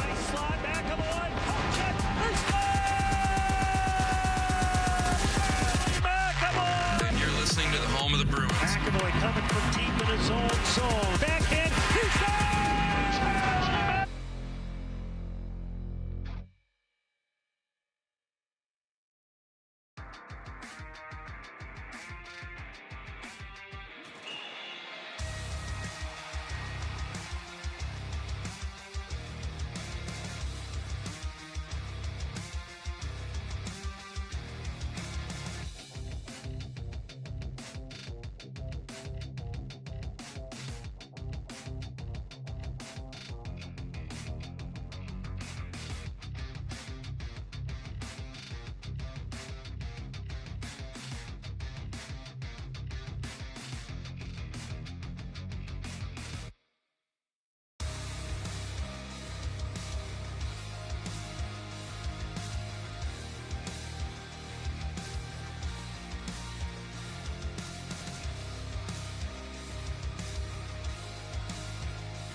Hey! We are Toucher and Hardy, brought to you by FanDuel Sportsbook. Make every moment more with FanDuel. And I'm going to ask Hardy this question specifically. You're friends with comedians. You rub elbows with comics. You played, it's a bad example, but you played golf with Rich Voss. Yeah. I mean, I wouldn't say that we're friends, but I mean, you spend 4 hours with the guy. I mean, I'm friends with Lenny Clark. Yeah, you are. Actual friends, sure. And Lenny Clark, he is very loyal to Hillman. He's been at the station before and said, like, I love your show. I listen to it every day. But, you know, I've known Greg forever. And I'll go, well, no one asked you to come on? Yeah. You're kind of talking like we asked you to come on. Right. I mean, you've done great work, but Lenny, I'm not like calling you on the phone. Yeah. But you're friends with him. Yeah. Yeah. Pizza? We talk regularly. Really? Sure. Interesting. Hardy has so many friends. He does? It's really something else. How many friends would you say you have? 4. How many friends, honestly? How many people do you spend regular time with? He's friends with his neighbors. He's friends with... Oh, his neighbor. It's a whole situation. It's just a set of Everett, his neighbors. He's friends with everybody. He's got like he develops deep relationships. No, I mean, if you take golf out of it, then... Well, I can't. Then it would be like cutting off a leg for you. Okay, well then, I don't know how many friends. I haven't counted. But the fact that you couldn't even count is something. How many friends would you say you have, John, that you talk to or you see socially regularly? See socially regularly, maybe 1. Talk to a lot more than that. Talk to on the phone? Yes. How many? 8, 9. Okay. So you can count it? Yes. Yeah. Like 1, 2, 3, 4, 5. Yeah, I'm like around 6, 7, 8. Yeah, 8 or 9 guys I talk to, text with, hang out with socially. Dan, that just doesn't happen anymore. You've been gesticulating back there. How many? Well, I know. I was trying to figure out how many John would have. I could get to 3 or 4. Yeah, and you have all, but your family is like too many family people get in the way of that. Yeah, 3/4 of the population of this town is 57 O'Briens running around. But you can count that Hawaii guy twice at least. Good. Well, we didn't count lovers. Yeah, I just said friends. Yeah, this is not on, gentlemen callers, not paramours. Paramours.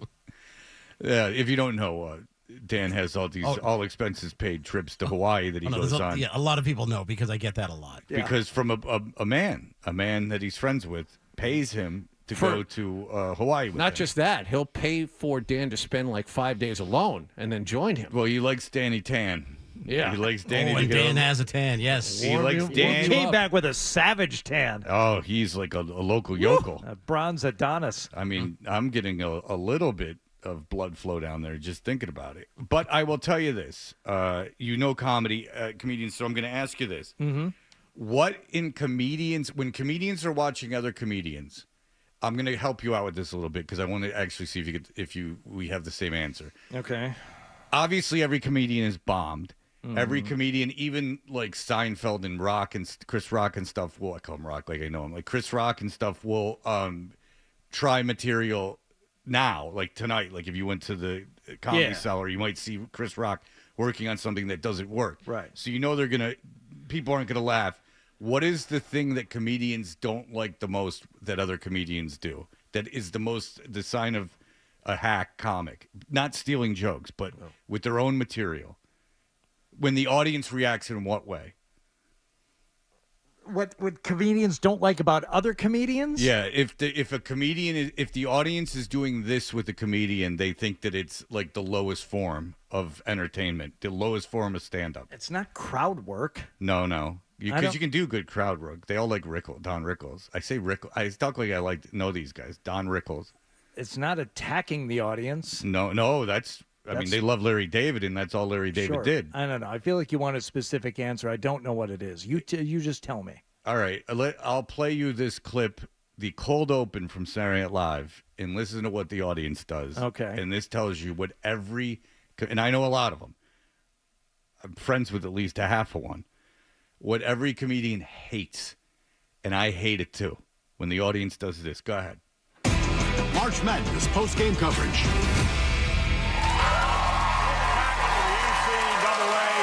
Basketball postgame. Ernie Johnson alongside Kenny the Jet Smith. Kenny, I'm the Jet. Just trying something. I'm sorry. Thanks, Kenny. Now we owe Elton John $10,000. That's great. Also, here's Charles Barkley. Ernie, you know what? I'm just going to admit it. I am not an expert on college basketball. I am much more comfortable on my other show. You know, the one on CNN with Gayle King, where I talk about immigration and the war in the Ukraine. Well, nonetheless, the semifinal matchup between number 1 seeded UConn and the 4th seed Alabama has just wrapped up with UConn victorious. Fellas, initial reactions to what we saw on the court tonight. Ernie, can I be real with you? I didn't watch it. Me either. You know, it's just hard to get excited when there's better games on. Oh, you mean the NBA? Nah, the women's tournament. That's what. All right. When the audience applauds.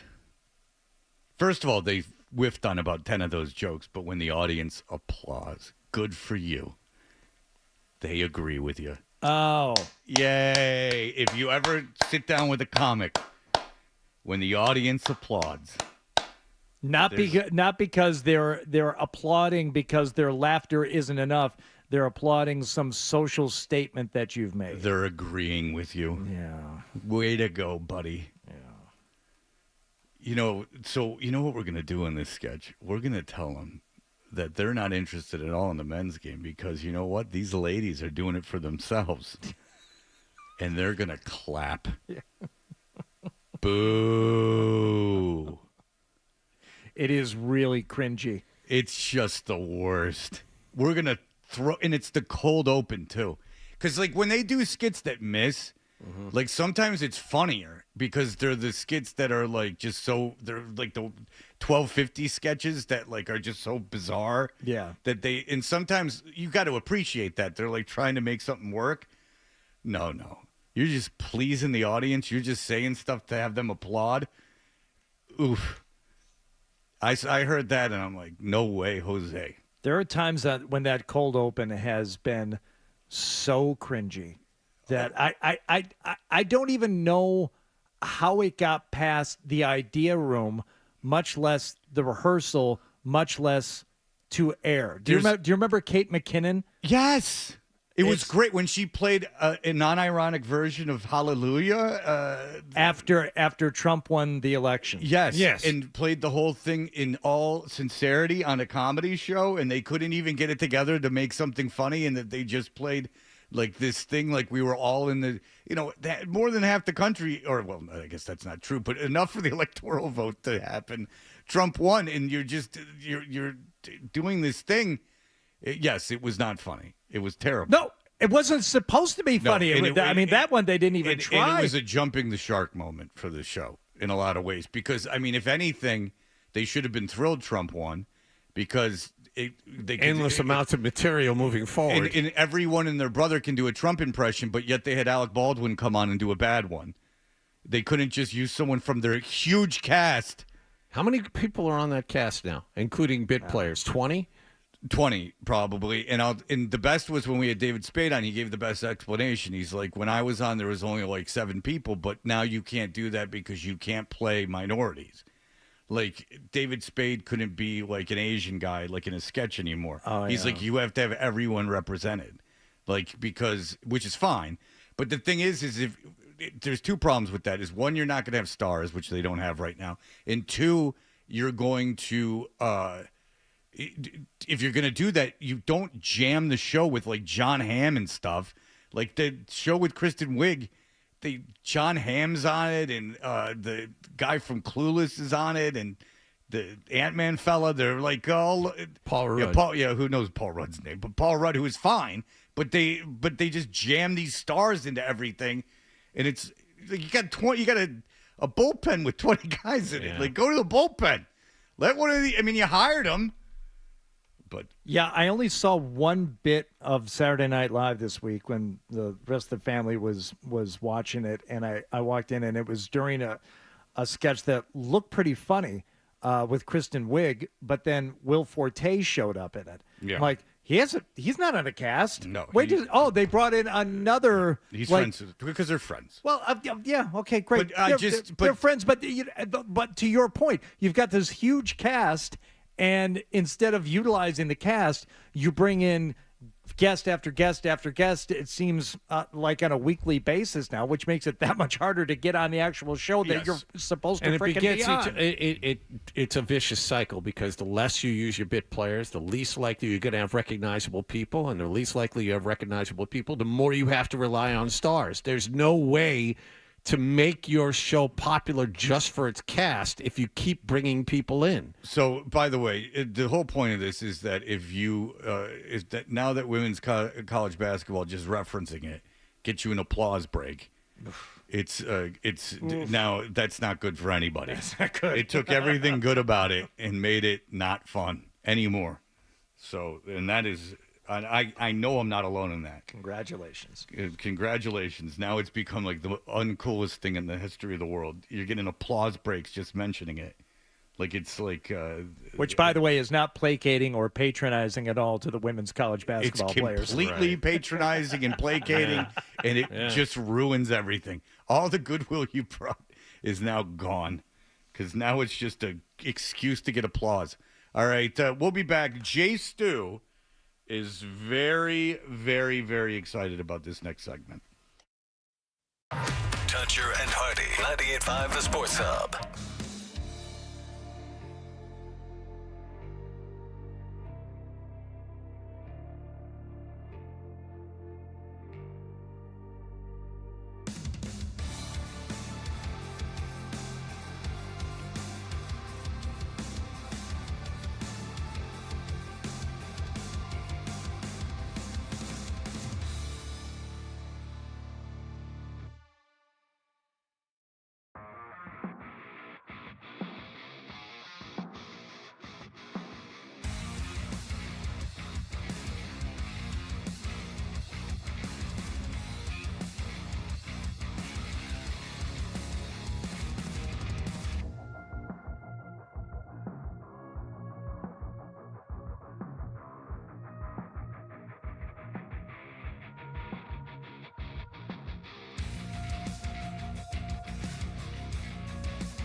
4 games left for both teams. The Panthers host Ottawa this evening. By the way, Patrick Maroon apparently on track to play in the Bruins' next game after this one, which is Saturday night in Pittsburgh. As for the Celtics, they have 4 games left in their regular season. They visit Milwaukee tonight. Al Horford and Eastern Conference Player of the Week Kristaps Porzingis are both questionable. Grandy and Max have the pregame at 7 and the tip-off at 7:30 on the BetMGM Rock 92.9 Celtics Radio Network. Celtics have also converted Demias Queta's 2-way contract into a standard deal. UConn beat Purdue last night 75-60. They are the first school since 2007 to repeat as Division I national champions. Danny Hurley's team held the Boilermakers to 6 made threes for the evening. We didn't want to give up threes. We didn't care if Zach took 25, 28 shots to get 30, 35 points. This whole game plan was like no Smith, no Lawyer, no Gillis, no Jones. Keep that collective group under 18, 20 points. They had no chance to win. Zach Edey had 37 points in a loss for the Boilermakers. And by the way, the Huskies beat every team they played by double digits for the second straight season. And the Red Sox play the home opener today against Baltimore. Brian Bayo will oppose Corbin Burns, and the team has reportedly come to terms on an 8-year, $50 million contract with Cedon Rafaela. Sports Hub headlines are brought to you by the 99 Restaurants. The Red Sox are back, and so are $6.99 cheeseburgers at the Nines. Come cheer on the Sox today at the bar and enjoy $6.99 cheeseburgers till 5 p.m. Dining only and only at the Nines. I'm John Wallach at Boston's Home for Sports, 98.5 The Sports Hub. Your next update at 8:30. Listen to it, laugh at it, get mad at it, agree with it, argue about it. It is Boston Sports. Boston Sports. And it is all we do. 98.5 The Sports Hub. Twitch feed of this is going to be used all around the internet. Get up. The cat is finally out of the bag. Get up. We're back. Toucher and Hardy. Get up. 98.5 The Sports Hub.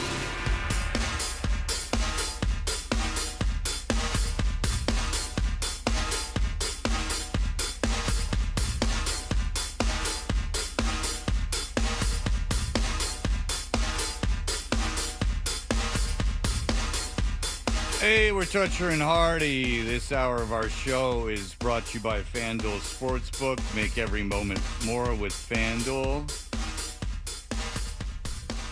James Stewart is a friend of ours, and him and Nick really got to sit down and work things out, because Nick is someone who is just a harmless fella, and James Stewart is a friend to everyone, and the two of them seem to be butting heads, and they just need to get it all ironed out so we can move on. But you got to talk to James Stewart yesterday, Hardy. Love James Stewart. He and I have worked together on many projects over the years, so it was an absolute treat and pleasure to be able to work with him again yesterday on something that you had an idea for, Fred. Is this a porn star? Or a wrestler?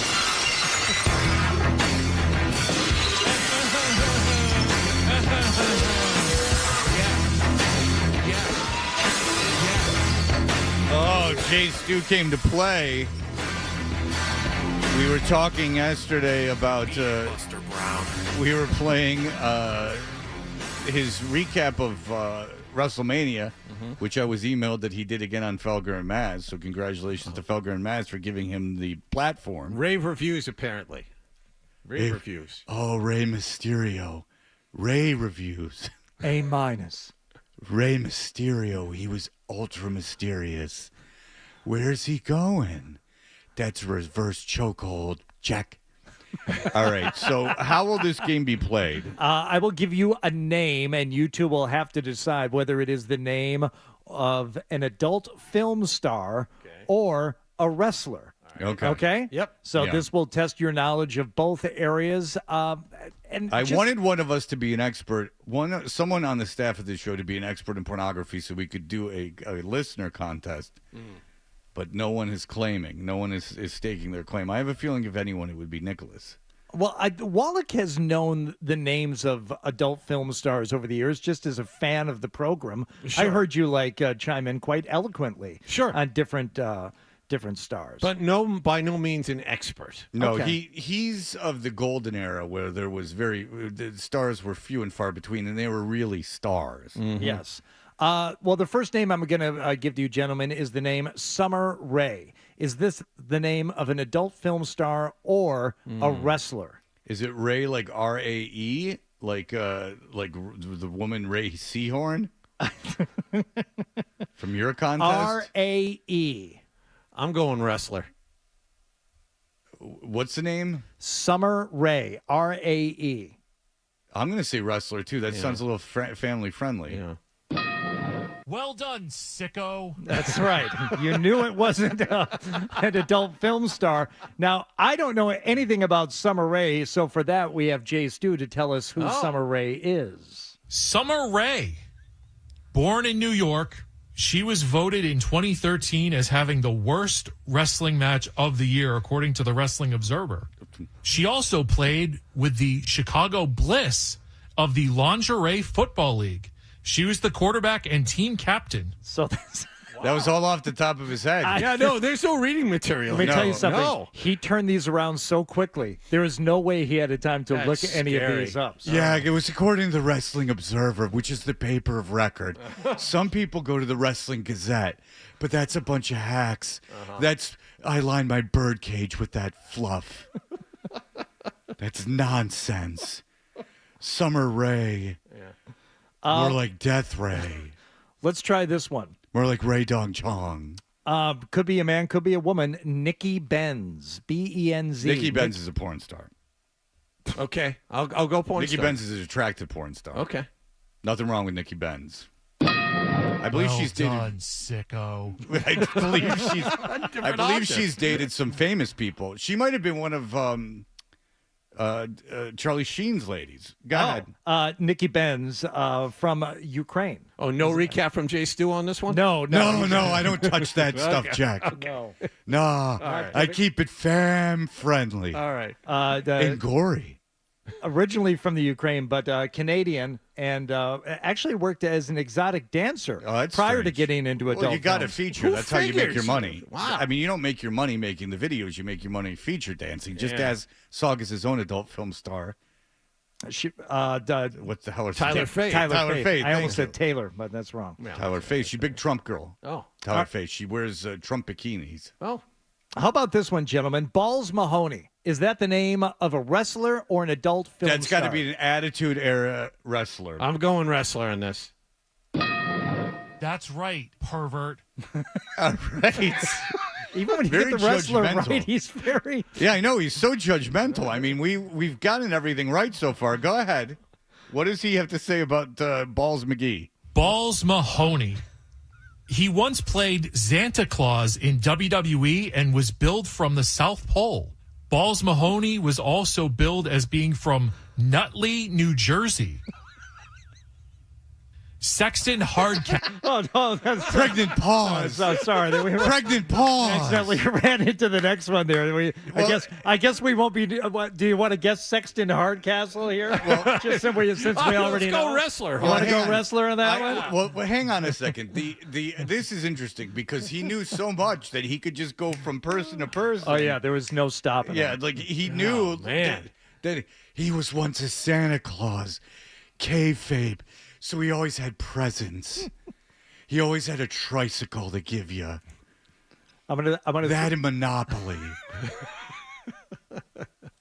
Just don't break character. Where are your toys? How excited he is to. He always had an elf with him to introduce Balls Mahoney.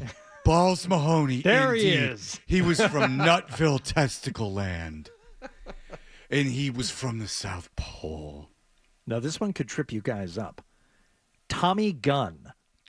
Tommy Gunn's a wrestler. Oh, that's a wrestler. Oh, no. Tommy Gunn's a porn star. No, you already answered. No.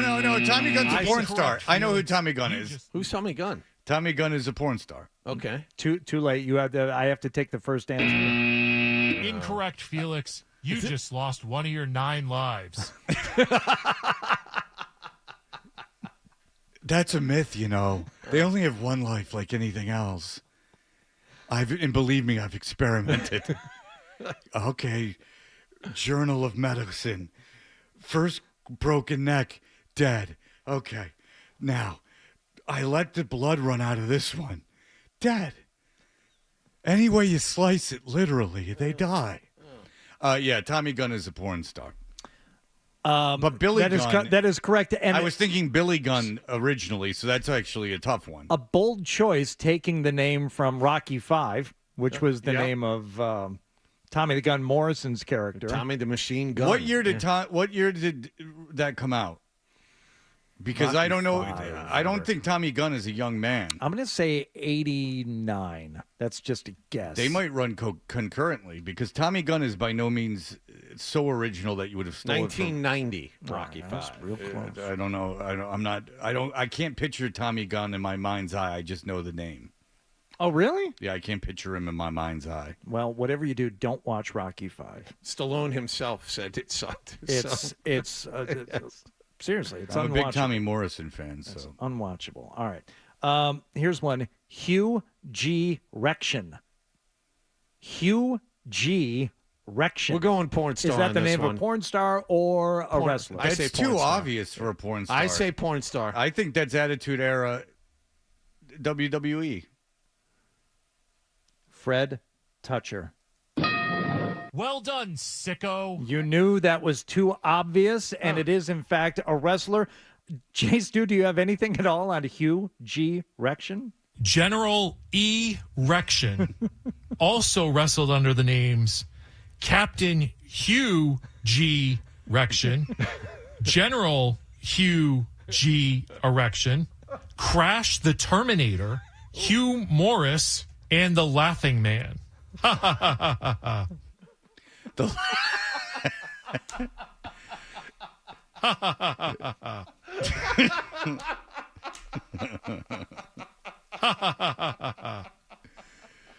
Can I have that cat cadaver, Mr. Stewart?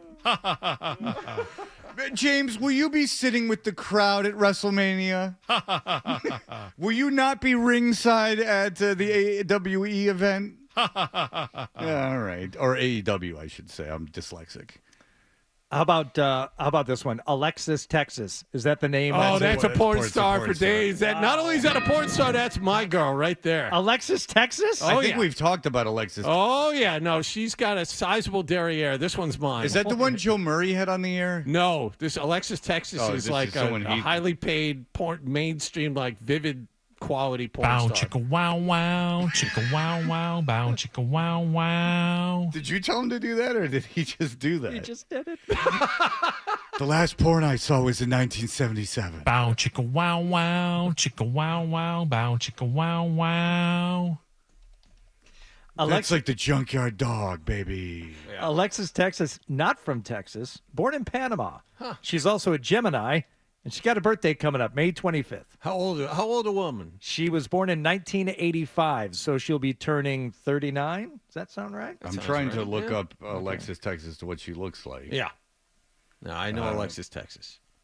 Bow chicka wow Yes, wow, chicka wow wow. She is bow, in chicka, recovery, wow, though, wow. because she was, according to one of her films, addicted to sexting.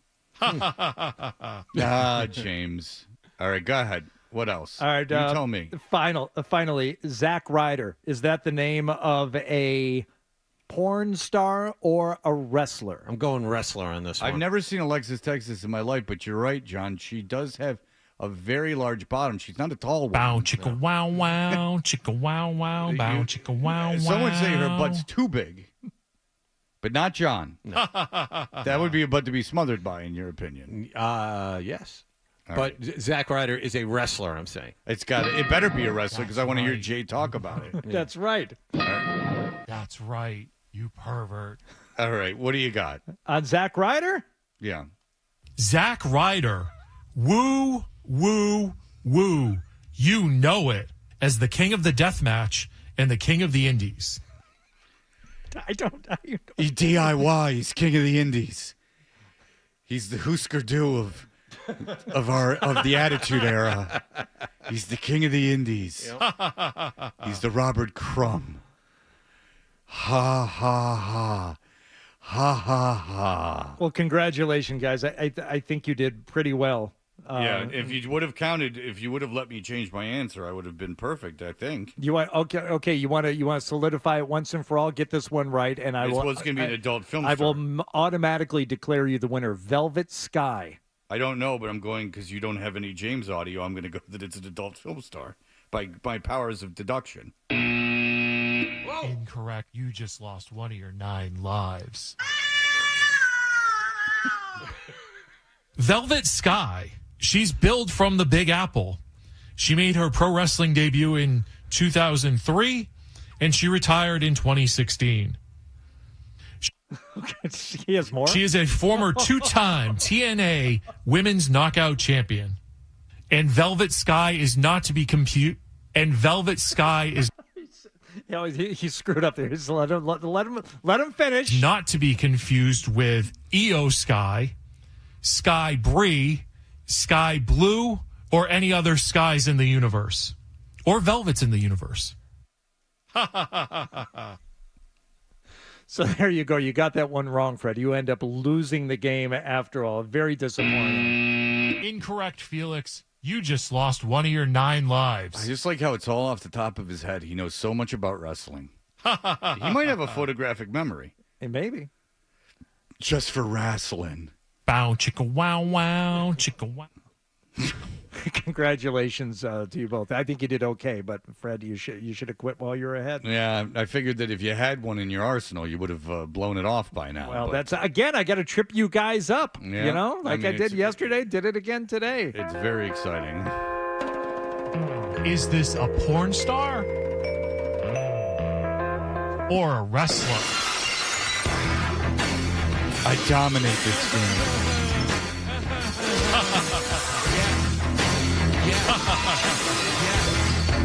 Bow, chicka, wow, wow. All right, Doug Hyde is going to join us. He wrote for the Herald a Jaden Daniels. He watched all the tape on Jaden Daniels. Yesterday we had on Callahan, and he talked about his love of Drake May because he did Drake May. We'll see how Doug Hyde feels about his assignment, Jaden Daniels.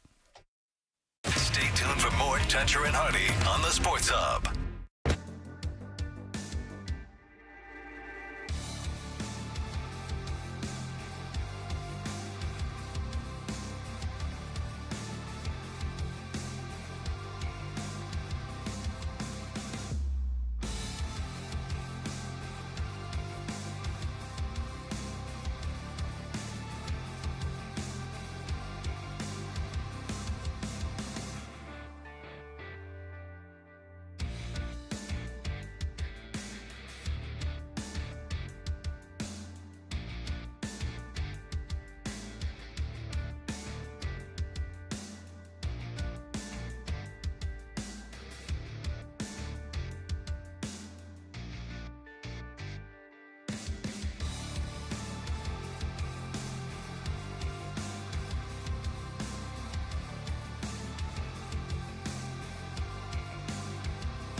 Hey, we are Toucher and Hardy, and it is draft fever. In 2 weeks from Thursday, it will be the first round of the NFL draft, and you will know the future of this franchise as they hold the third pick in the draft. Is believed to be there's 6 quarterbacks that could get taken in the first 2 rounds. There's 4 that could get taken in the top 4, and you have the third pick. Yesterday, we had Andrew Callahan from the Boston Herald on. He talked about how he broke down all the Drake May film. Doug KYED is the Patriots. He's a Patriots reporter for the Herald as well, a colleague of Andrew Callahan's. He broke down all the Jaden Daniels film, and he joins us on the Volkswagen Dealers Expert Hotline. Hello, Doug. Hey, Fred. How's it going? Hey, thank you so much for joining us. And you heard Andrew Callahan yesterday, I'm sure. You follow his every move. Sure. Yeah. I never get sick of him. No, never. No, you're a shadow to him. You guys are each other's shadow. Where there's Doug, there's Andrew. But yesterday he was talking about how impressed he was with Drake May, and that if he was the Patriot, if he could choose between Daniels and May, that he would choose May.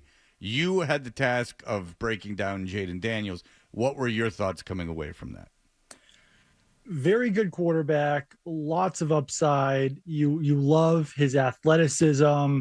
He's got an accurate arm. I didn't come away wowed, I would say. I didn't come away from it saying this guy is 100% going to be a superstar. But there's glimpses where he's running down the field looking like Lamar Jackson, and he throws these perfect downfield passes for touchdowns. It's just a little bit more inconsistent. Otherwise, it scares me a little bit that he's older than the rest of these guys. He's 23 years old. Didn't break out till he was in his 5th year in college when he had 2 first-round picks at wide receiver to throw to. There's some concerning aspects, but there's also a lot to like about him, and he got better as the season went along as well. What about his size when you're looking at it and the way he takes hits?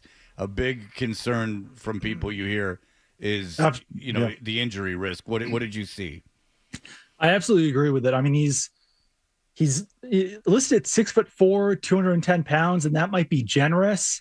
And early in the season, at least, he fixed it a little bit late, but he would just take these massive hits. Like he would not slide. I think it's the combination of his fearlessness, toughness, and his size that he would just get blown up by these defenders. And yeah, that can work in college when the defenders are, a linebacker's maybe 230 and not 250, and they're running a 4.7, not a 4.3. But in the NFL, there's a lot of fear there that could lead to injuries. He was fortunate that it really didn't that much in college. But yeah, I mean, that's the number one thing that when you're talking to scouts around the NFL and ask about Jaden Daniels, the number one weakness they always bring up is his thin frame. So it's definitely a concern, and it's not one that's there for Drake May. J.J. McCarthy's not quite as big as Drake May, but yeah, Jaden Daniels, he's not probably going to fill out that frame much more than he has now. Yeah, I'm glad you brought that up because when I was, looking at tape and everybody was talking about Jaden Daniels, I'm like, okay, let's Google the highlight reel and let's see what I can find. I noticed a couple of things. Number one, he did have a line that would open up some holes for him, but the hits I did see him take or bounce off of, you just described it perfectly, Doug. They weren't NFL-sized linebackers or defensive linemen that were getting after him. They were, decent players in that conference, but nothing like he would be facing in the NFL. And you wonder, okay, he's got some durability to him. I just don't know if it lasts beyond week 1 when he has to face some real NFL-sized competition in terms of size and speed on the defensive side of the ball. Yeah, I agree with that. And then also, obviously, everyone talks about, all right, he's facing off against SEC defenders, which high-quality football, as close to the NFL as you're going to get in college. But I also had some concerns earlier in the season more than later in the season, actually about his pure speed. When he's running downfield, when he gets ahead of steam, he can run by everyone. But there were even times early in the season when he was having a little bit of trouble beating a linebacker to the edge. So, like I said, there's definitely times that he looks like he's Lamar Jackson out there, but I question how much the running ability is going to perfectly translate from college to the NFL when these guys are a lot faster. They're a lot bigger. And not only the physicality aspect and holding up against these hits, but also his ability to continue to run by defenders the way they did in college. Do you take him at number 3 if he's there? I would. There's enough there. He's very accurate. Some of these deep balls, he's just got this innate ability to hit his wide receivers in the perfect part of the end zone on these deep touchdown passes. I started laughing while I was watching the tape, being he was at the 40-yard line or so, throwing the ball back down deep. I'm like, that's going to be a touchdown. It's 100% going to hit in the perfect part of the end zone. And it did. So there's enough there. And I think the Patriots so desperately need a quarterback for the future that they need to take a shot there, no matter who's there, whether it's, Drake May or Jaden Daniels at number 3 overall. I'm not quite as high on JJ McCarthy, but I see some strengths there. And there's just no guarantee that one of these players is going to be available for them in the future to build the team around. So certainly concerns. Like I said, I'm not sure if I see a superstar there, but he definitely has the ability to be dangerous in the NFL. Okay, so you mentioned JJ McCarthy because Callahan talked about May yesterday. JJ McCarthy, I don't know where it came from, but whatever. Someone said the Patriots are interested in him. It doesn't matter. But what are the knocks on him? Why is he not in the same league as May and Daniels? For me, it's because Michigan's offense just didn't rely on him. I know this gets into kind of more boring territory, but there's average depth of quarterback for average depth of target for quarterbacks. JJ McCarthy's was far lower than Jaden Daniels and Drake May. He's not, throwing deep as often. He's definitely kind of dinking and dunking a little bit more than those guys. The things that I like about him is that he'll be 21 years old for all of next season. He's the youngest quarterback in this class. So there's a lot to build on there. I know that Scott Zolak's talked about it before, but when I started watching him, the number one thing I saw was his footwork.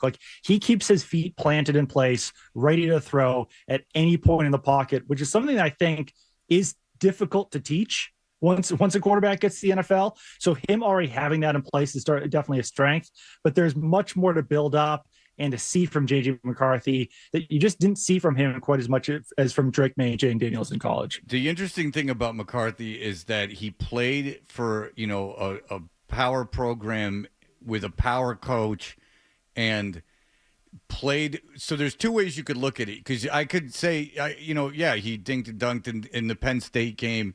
He didn't have to throw the ball and this, that. But I could also make the argument, he played within that offense. You can explain the Penn State game almost in that Harbaugh's I want to win this game. I want to make a statement. We're going to win this game just running the ball because you're coming after me and you're trying to suspend me. I'm going to just, Penn State's got a good run defense. We're just going to run it down their throat. I'm not even going to throw the effing thing. You know that Harbaugh's that kind of guy. So McCarthy was such a stud coming out of high school, and the idea that he was willing to play within those constraints, I'm wondering if that's as big a negative as people are making it out to be. No, I definitely see some logic in that. And I would also say that clearly what Michigan was doing last season was working. So there's really no reason to stray from how Jim Harbaugh was running his offense. And I think it leaves a little bit of that unknown.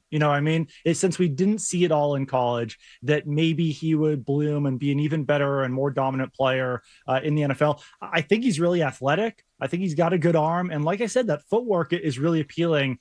We just didn't see it necessarily on film or on the stat sheet as often as we did with Daniels and May, which would give me a little bit of pause. But almost everyone that I've talked to, or actually everyone that I've talked to, has had him as the fourth quarterback behind Caleb Williams, Jane Daniels, and Drake May. But ultimately, it all comes down to what Elliot Wolf thinks. And I followed up on that report a week or two ago that the Patriots liked him, or that Elliot Wolf liked him, with someone in the building. And what he said, he was like, Elliot Wolf is keeping us in the dark about how he feels about quarterbacks. So I'm not sure if he's going on blabbing to other NFL GMs about how he feels, but who knows? Maybe he is the guy, but I'd be a little bit surprised if Elliot Wolf is making that known around the league. Well, it's that secondary leap of faith you would have to take because, as you said, All right, how come he didn't do more? Well, they didn't rely on him enough. They didn't need to rely on him at Michigan. Okay, well, there is that expectation. Well, if they just would have, they could have. You don't know. I mean, there's enough unknowns with all these guys without adding more into Projection is a difficult thing when you have the third overall pick in the draft. I just have heard he's just this incredibly physically gifted kid in that he could do a lot of stuff and he wasn't asked to do it. So, and they won a national championship, so you can't argue with it. So, it is what it is. All right, Doug KYED, read his breakdown of Jaden Daniels in the Boston Herald. Thank you so much for the time, sir.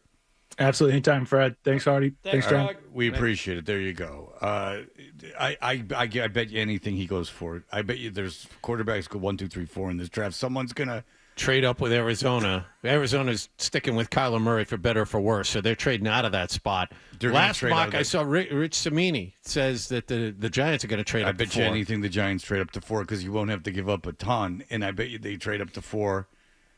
And that means Odunze falls to the Jets at 10, according to Rich Cimini. I think there'll be enough teams, Minnesota especially, who will be asking for that 4th pick. So if you're Arizona and you're going to get more from Minnesota for the 4th pick than you will from the Giants, I'd take the Minnesota You know what's deal. interesting, though? Is it worth moving down to 11? How much do you value only falling 2 spots? That's what you have to think. Is the talent in the top 10 that superior to the talent at 11? That's where it gets interesting. Do I want more picks or do I want a better pick? These are the things you have to ask yourself, John. It's not as simple as that. It's not just acquiring picks. It's the quality of the pick. Use that bird brain of yours for good and not evil. How is this evil? I don't know. I'm just talking. I'm just saying things out loud. Nonsense. But I would not be surprised if J.J. McCarthy is taken 4th in this draft because the more people I hear people talking about him, you hear it more and more. But not even the draft nicks, like not even that. It's just like people around that program. I have to give you credit because you said right after they won the national championship, even though Corum, the running back he kept handing the football to, was a bigger star than McCarthy during the season. You told us as soon as the national championship game was over, J.J. McCarthy, who's a borderline first, second-round pick right now, is going to shoot up draft boards, and this is where we are 2 weeks out. Oh, I knew it before the national championship game. It's going to be you told us this, but you said he was going to go a lot higher, and here we are 2 weeks out. He's going to be the 4th overall pick. Yep. Unless something happens and someone falls in love with him. But, again, you don't have it on tape that he does this simply because of the talent around him. That's the problem. If you have the 3rd overall pick, you're going on projection. Well, he has all these physical tools, so he will succeed here. We didn't see it on film. That's a big risk to take. Now, listen, the Patriots have. And I don't think this would happen, but you have to also remember they're having extensive meetings with these guys. They're talking to coaches. They're talking to people around them. I bet you they talk. Well, I think we know they talk to people from their youth. Like they, I mean, it's really like as thorough a background check as someone you can do anymore. Especially if on the Patriots, this is the face of your franchise. This is still stating the obvious, but your quarterback is more than just the position you play in the field. I mean, this is the guy that's on the cover of the program. This is the guy that's on the promo for the games. This is the face of your franchise. You can't make a character mistake either. So. But I do think it's funny that people talk about him meditating under the cold post, and I say, do your kids participate in youth sports? They're taught to meditate. Yep. Like if you have a problem with the guy meditating, this is just something that sticks in my craw. If you have a problem with the guy meditating, then you have a problem with every athlete, because every elite athlete now is doing it. Oh yeah, to some degree. Even if they're consciously meditating or not, but just breathing exercises that counts. There is no debate. It has been proven through medical study that it is actually beneficial. It can actually grow mass in your brain. It can grow mass in parts of your brain. That is absolutely true. And if they do brain waves on those Buddhist monks. But Wallach can't do that. He doesn't want any more masses growing in his brain. That's right. He had that big old tumor and took away an ear. He's got a big scar on the side of his head. Does he? Do you have a scar? You can't see it, though. They did a really good job covering it up. Behind the ear. Can I see it? Not right this second, but yes, eventually. Like after the headlines? Sure. Okay. Take a picture of it and put it up in a fun post. Do the dogs sniff at it? No. It's like that. It's like that. What the hell is that? No. Rickety cricket. Does the dog try to mate with your head? All right. Does the dog sniff at? Well, like it could be a danger sign. There's something still in there. Sure. There's this weird odor emitting from the scar. Right. I must investigate. Right. You know, John was the receptionist here for a while. All right. We will have the headlines, and then we will Took be me a right. second. Yeah, you did. And that was from yesterday.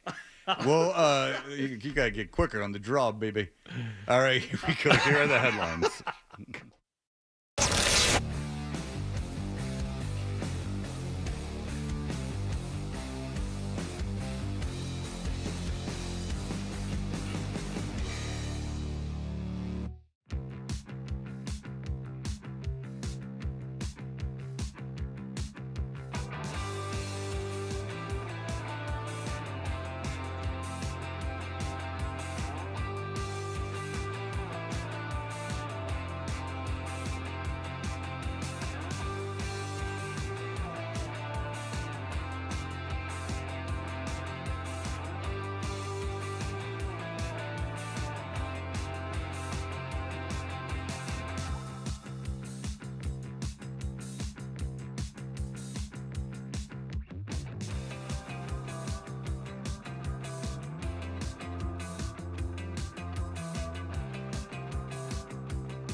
Hey, we are Toucher and Hardy. We're brought to you by FanDuel Sportsbook. Make every moment more with FanDuel. Joe Murray just tweeted something out a little while ago that is Tyler O'Neill's father, who was a bodybuilder. Everyone's got Tyler O'Neill fever, and enjoy it because it will last all season. He's got 5 homers in the first 2 weeks of the season after hitting 9 all of last year. So, is there any less? And I don't want to hit the guy when he's down, but is there any less of a more boring signing than the Trevor Story signing, and just a more ill-conceived signing than Trevor Story, in that they signed him just to jettison Bogarts, who's the superior player. And then Trevor Story outside of Colorado is not that good a baseball player, John. I'm going to go so far as to say that. Bold statement. It is a bold statement by me, and it is typical sports talk negativity. But I will tell you, that's right. It's all our fault for being negative about a guy who not just suffers an injury, but suffers a major injury every season. And also is not an unless I'm completely mistaken, and I will look at it right now, is not the world's greatest offensive player outside of the state of Colorado. And I think that there's even a situation I heard with the breaking pitches, in that he can't hit them outside of Colorado because of the atmosphere. So, but enjoy Tyler O'Neill while you can. Everyone in St. Louis loves him. He's apparently a great guy. Another guy who gets hurt a lot, right? Yeah. Oh, well, he's too big. And I'm not kidding. Actually, the knock on him is Tyler he's O'Neill, jacked, but he gets hurt a ton. Most of you probably don't know because you're not paying attention. Right. But Tyler O'Neill's like cut, like a Gabe Kapler kind of cut, like bodybuilder guy, like Giancarlo Stanton used to be before he. By the way, Stanton. He's my size, Stanton. And he's electric this year. Let's see how many times Stanton struck out this year. But nonetheless, Tyler O'Neill's super muscular, and he gets hurt a lot. And so the idea is that he's not flexible enough. And I'm going to tell you right now, Giancarlo Stanton, how many times he has struck out this year, because he might have to stop playing. Jesus, Tyler O'Neill's 5'11", 200 pounds, and he is not fat. No, all of it is bicep. All pec bicep. Okay, I'm going to play a game. How many times has Giancarlo Stanton struck out? He's been at bat 16 times this season. How many? He's been at bat. He's been at bat. He's been at bat 36 times this season. 16. Yes, he's struck out 16 times. Well done. Thank you. Played that one beautifully well. I did. That's just like when the James Stewart thing played before. Yes, this is a well-oiled machine. He struck out 16 times in 36 at-bats. Yeah. But in fairness, he's walked once. Oh, good. Oh. So he's real protective of the zone. How many home runs? I saw him hit one the other day. He's got 3 home runs, oh, okay. So congratulations. Right, good for him. I mean, he's a little Rob Deere in his game. Actually, considering his batting average and his splits, that's a better comparison than you give yourself credit for. Oh, he's Rob Deere. Rob Deere, for those of you who don't know, hit under 100 and was good for about 30 home runs a season, right? Am I speaking out of turn here, Hardy? No. As a Tigers fan, that's about right. Yeah. Yeah, he's on pace to strike out 236 times this season. Yeah.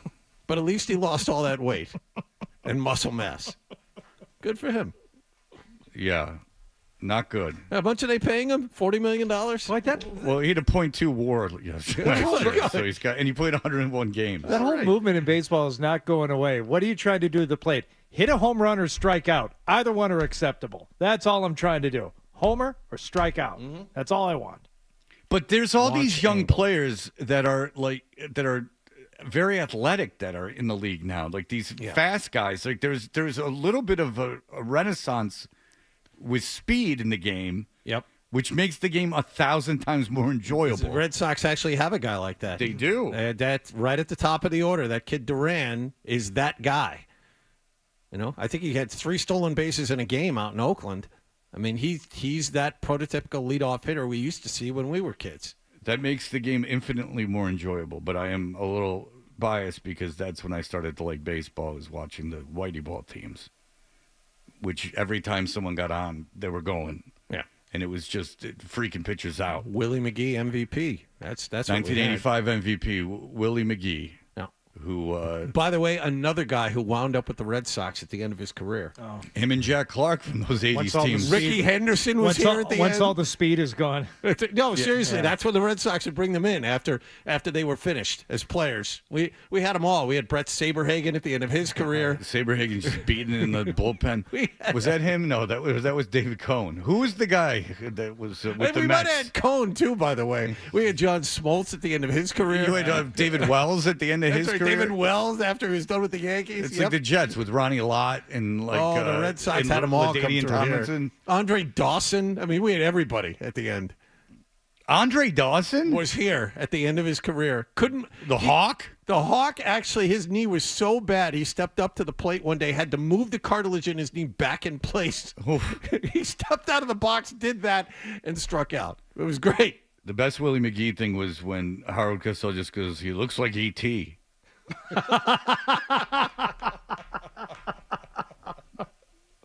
And then you go, wow, he does look like E.T. Yeah.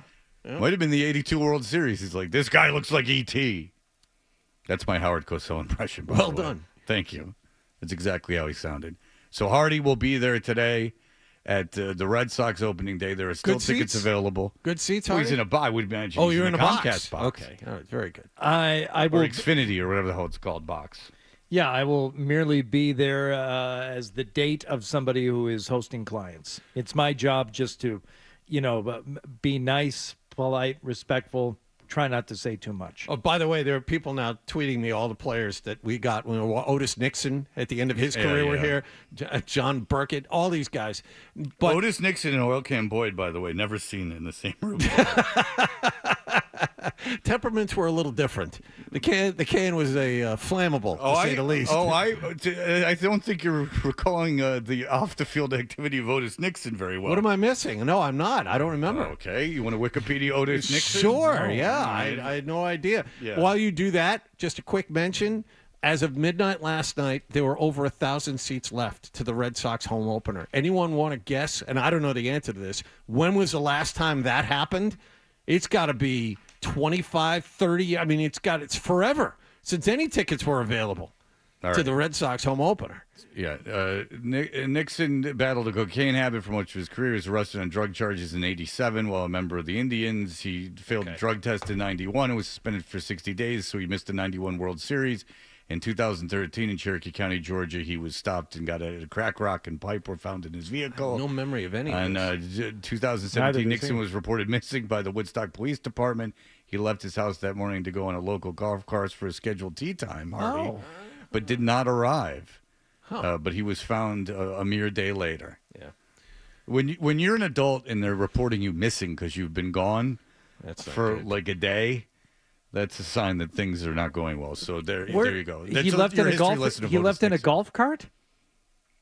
Did you say? Reported missing by the Woodstock Police Department. He left his house that morning to go to a local golf course for a scheduled tee time, but did not arrive. Oh, Jesus. Speaking of which, they're showing the practice range up there, and I remember being there. Oh, there's Scotty Scheffler. Not since Tiger Woods in 2013 has there been a more odds-on favorite to win this year than Scotty Scheffler, who we're seeing in his practice routine now. Scheffler's the one with the weird follow-through and the leg comes back when he hits the ball. Is that him? Why are you indulging him? Because I know it pisses you off. Just let him go and do what he has to do. 4-1 odds for Scheffler. Tiger Woods back in 2013 when he did not win was 3-1 favorite, but he did end up being Player of the Year. He won 5 times on tour that year in 2013. Tiger Woods considered a long shot this year. You're like the golf me. Considered a long shot, but you can't You're count like him out. the like I am with wrestling. Likes of Tiger, Phil Mickelson, both of whom have won majors more recently than both Rory McIlroy and Jordan Spieth. There's some good trivia for you. I figured it out. They probably piped this in when you walk through the gates at Augusta. No, you already asked that, and they don't. I thought they played it on the course, but no, they play it out in the parking lot when you walk in. No. No. Did you have like a boombox that you played that in? You held it over your head as Tiger John walks by? Cusack, say anything style. Do your kids know to stay away from you during the Masters? Is this when you get super abusive? No, my daughter was kind of a jerk about it when Tiger won because I was trying to have a moment, and she came in and started laughing at me because I was getting a little emotional watching it. And my kids, you weren't. You were not. My kids who have never seen me cry.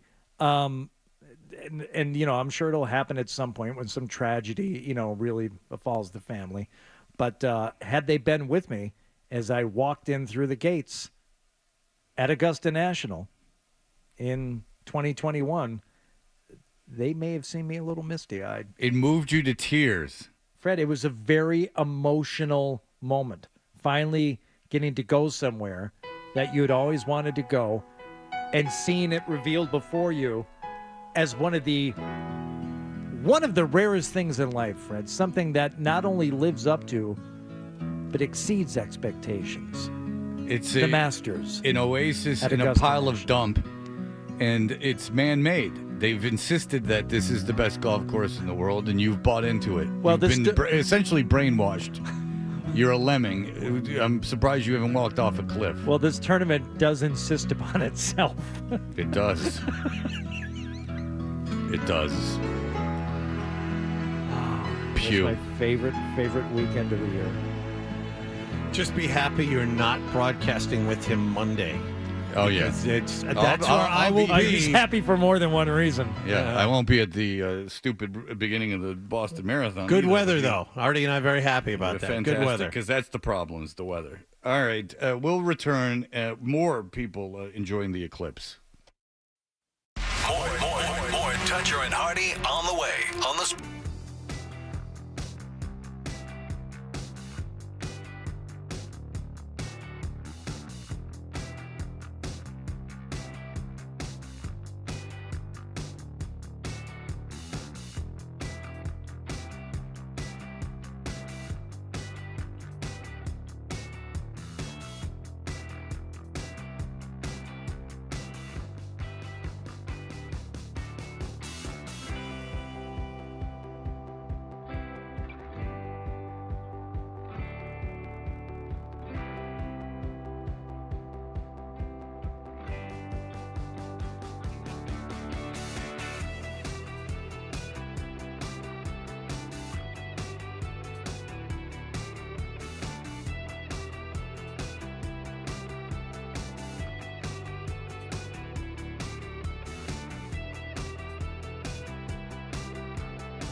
and Hardy on the Sports Hub.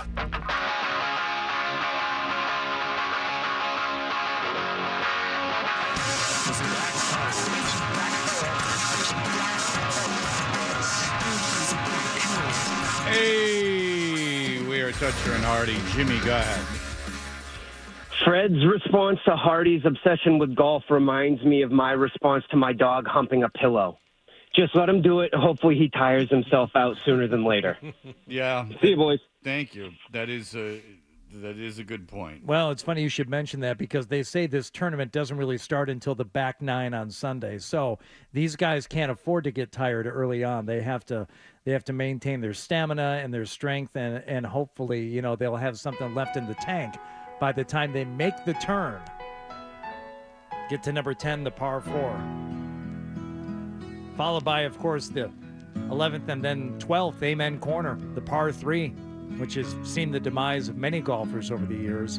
The par 5 13th, which has been pushed back. The tee box now way back in the woods. You can barely see it from the spectator area. You're the Dan Roche of golf. If you can make it through that gauntlet, are you out of the woods? No, not literally or figuratively. So you started crying for real when you went into... I started to tear up, and I spoke with another, real man's man that we both know. I won't name him. Go ahead, name him. Well, why wouldn't you name him? Because I don't want to out him for being... You're going to call him a sissy boy like you're calling me a sissy boy. That's exactly I get my insults from Archie comics. But I'm not the only one that has gotten emotional. Who's the man's man that got emotional? One of our former bosses. Mike Thomas? No. Mark Hannon? Yeah. Admitted to getting a little emotional when he first stepped through the gates oh my God. Of Augusta National. And I respected him more for that. And I felt better about myself, too. Hannon's a real man's man? It's exactly how I'd describe. He's a great guy. I just don't understand why you would just go he's the epitome of male. How about this? Ted Johnson has been to Augusta on several occasions. Several occasions? Yeah, he may have even played it. I think that's true. I think he did play it once. Oh, no. He played the country club in Brookline. He didn't play the Masters. Well, I can do that. I could do that. Yeah. I've done that once. Okay. I've turned it down. I've turned down I turned down the opportunity. I wonder if Ted got emotional the first time he went through the gates. I'm going to ask him right now. Go I because they're friends. Another one he texts with. Quite Ted's amazing. actually texted me before. All right. Well, listen. Never do that again. Jesus. It's too many times. The joke is over. All right. So, you can stop it. All right. So, did you think I wasn't able to stop it the last 2 days? No, but our audience probably did. All right. So here's the deal. People are out at the Eclipse, and we played the lady from the Weather Channel having a heart attack. It was not that great here. I've been to full coverage. Yeah. You know that. I've been to full coverage in Tennessee in 2017, and it was cool. And I was out in an unimpeded area. It was a beautiful day, and the moon went over the sun and blocked out the sun completely. That did not happen yesterday. No, and it was a lot like 2017 around here, and we all had the glasses on, took a look at it. It was great. Some people had their own spin on things. Are we going to listen to A.J. Brown at this point? Which one is A.J. Brown? You're going to have to tell me the number. Number 2. Eagles wide receiver A.J. Brown went on social media while wearing his glasses and gave some running commentary of the Eclipse. Yeah, I know we live in the globe anyway. They ain't got nothing but a flashlight up there anyway, and then put a little... Where'd he go to college? Where did A.J. Brown go to college? Great question. Mississippi. Okay. That's a shock. So congratulations to everyone who holds a degree from Ole Miss. You are in the same company as A.J. Brown. We're living in a globe, and they've got a flare light up there. So that's what he's saying at the beginning here. Yeah, I know we live in the globe anyway. They ain't got nothing but a flashlight up there anyway, and then put a little quarter or something to cover up the light. That's all they doing. Hey, listen. We live in a fish globe or something like that. Then they got the flashlight that's the sun up there. And then they just put a little sheet in front of the sun. I could have did that. All right, man, I'm done. Y'all, so the Eclipse classes. ISO approved. Man, check this out, though. These things cost $2. $2.50 I ordered from Amazon. How is these $2.50 glasses supposed to protect my eyes from looking at the sun? Well, I see a career as an analyst. Yeah, he could probably start just writing his own checks now, post-playing days. But and he's like, what's the deal with these $2.50 Eclipse glasses? Mm-hmm.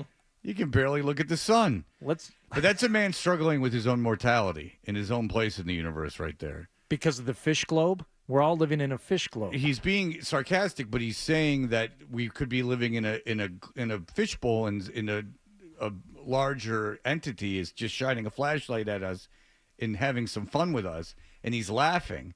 But this is a man who's struggling with his place in the universe. You think? Yeah, absolutely. Okay. He's a man who is, because he goes, I could do that. So he realizes he's not a god. He realizes while looking up at the eclipse that he's not the most important thing in the universe, that after all, he's just playing a child's game. And at the end of the day, we all, from peasants to kings, end up in the same place, death. What created the universe, John? That's a question for you. Yeah, a lot of people think Big Bang. Other people think the Big Bang. What started the materials? How did the Big Bang happen? I mean, it goes back for any pit thing of science I could give you. I could say, well, you just tell me where that all began. Tell me who lit the fuse for the Big Bang? Where does matter come from? How did this universe exist in the first place? Because at some point you will not have an explanation. Even the brightest of scientific minds at some point will have to throw their hands in the air and just go, I don't know. Mm-hmm. And how many times have throughout history have we seen that people were completely wrong? Their scientific facts, in quotations, just turned out to be hogwash, including big names that you study, like Galileo and things of that nature. All right, you want to play one more? Sure. All right, I got the list up here. Not good. Which one should I play, Mike? We've played. Should I play Van Guy? It says Van Guy, or should I play? He likes the Canadian woman. Okay, I'm gonna play the Canadian woman. This is number 4. No, the Canadian woman is. Oh, you want me to play 4? That's what Mike wants. All right, here's 4. All right, here we go. This is someone watching the eclipse. Oh my God, this is the most spectacular light I've ever seen. It doesn't make any sense. It's happening, you guys. It's happening. Oh my God. There's a corona. Oh my God, there it is. There it is. That's like when I take off my shirt at the pool.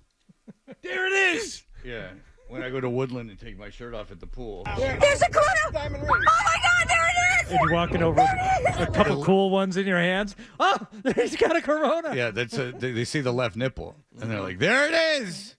His sweet bologna nips. Freddie T's nips. There's a corona. Wow, Oh my God, there it is. There it is. Without your glasses. Oh my God, it's happening. And lightning. And birds that are rarely ever seen. Oh my God. Birds that are rarely ever seen. Wallach was jogging. He's a bit of a recluse in Natick. I'm questioning the authenticity of this woman's excitement. Yes. The woman from the Weather Channel was seriously geeked up. This lady, I think, is trying to go viral. Well, and not only that, but it's like, oh, it's completely describable. No, there's a perfectly reasonable, logical, physical explanation. And but like school children understand it. Maybe, again, it's just what we don't know. Oh, yeah. Get in your Buddha body. Oh my God, you guys! Oh my God! Oh my God!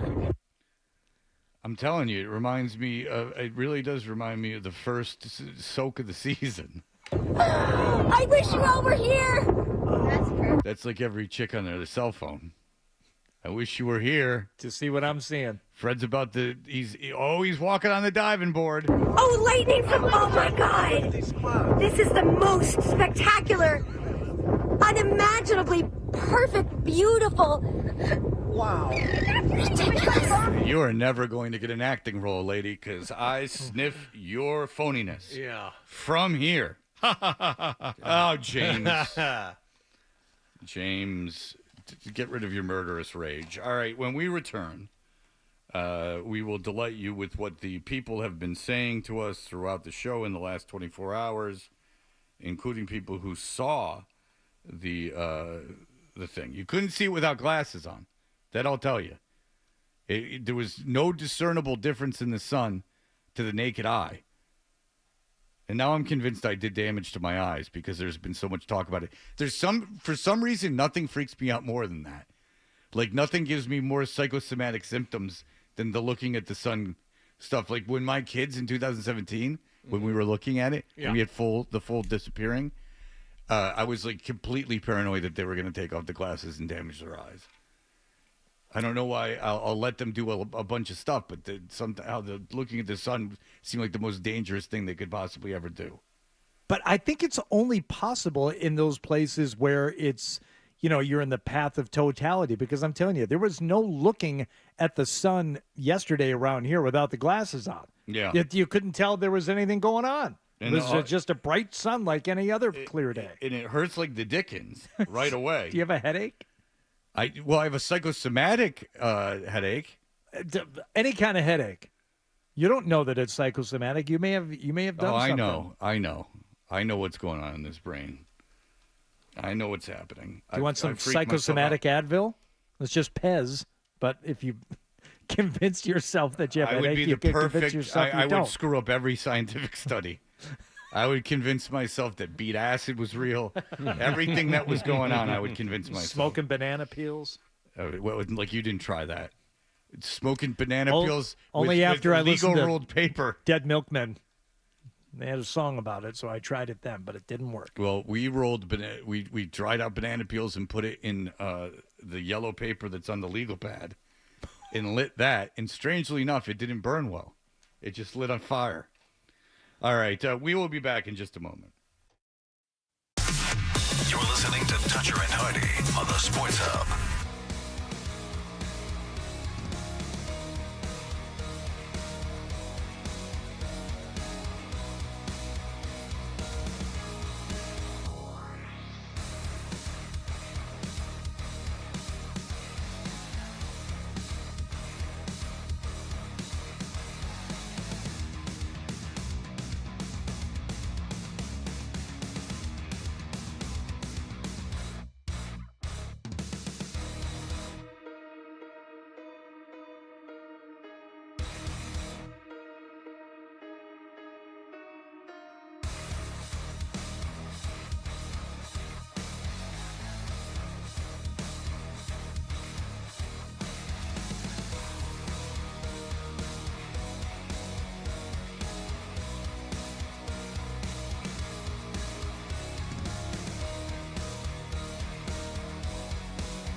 every show, right when it starts, the excitement gets to Nick and his tummy starts to rumble.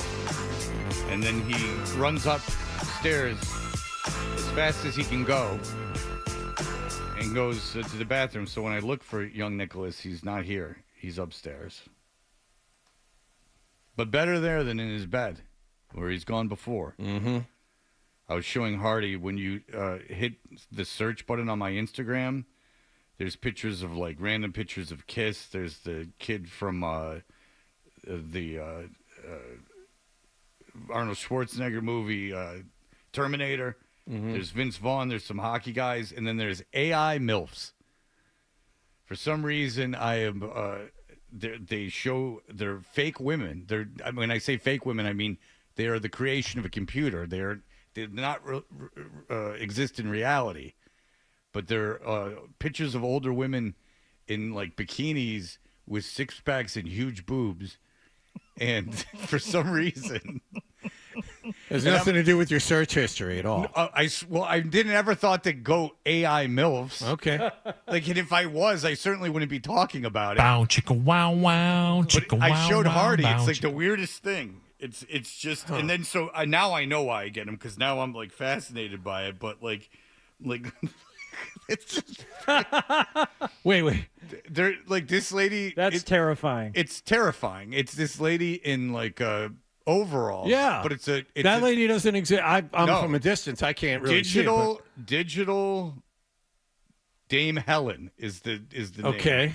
Today I decided to carve out some much needed me time and dive into a few projects in the garage. The only downside, I can get a little, let's just say, warm in there. But hey, who's complaining?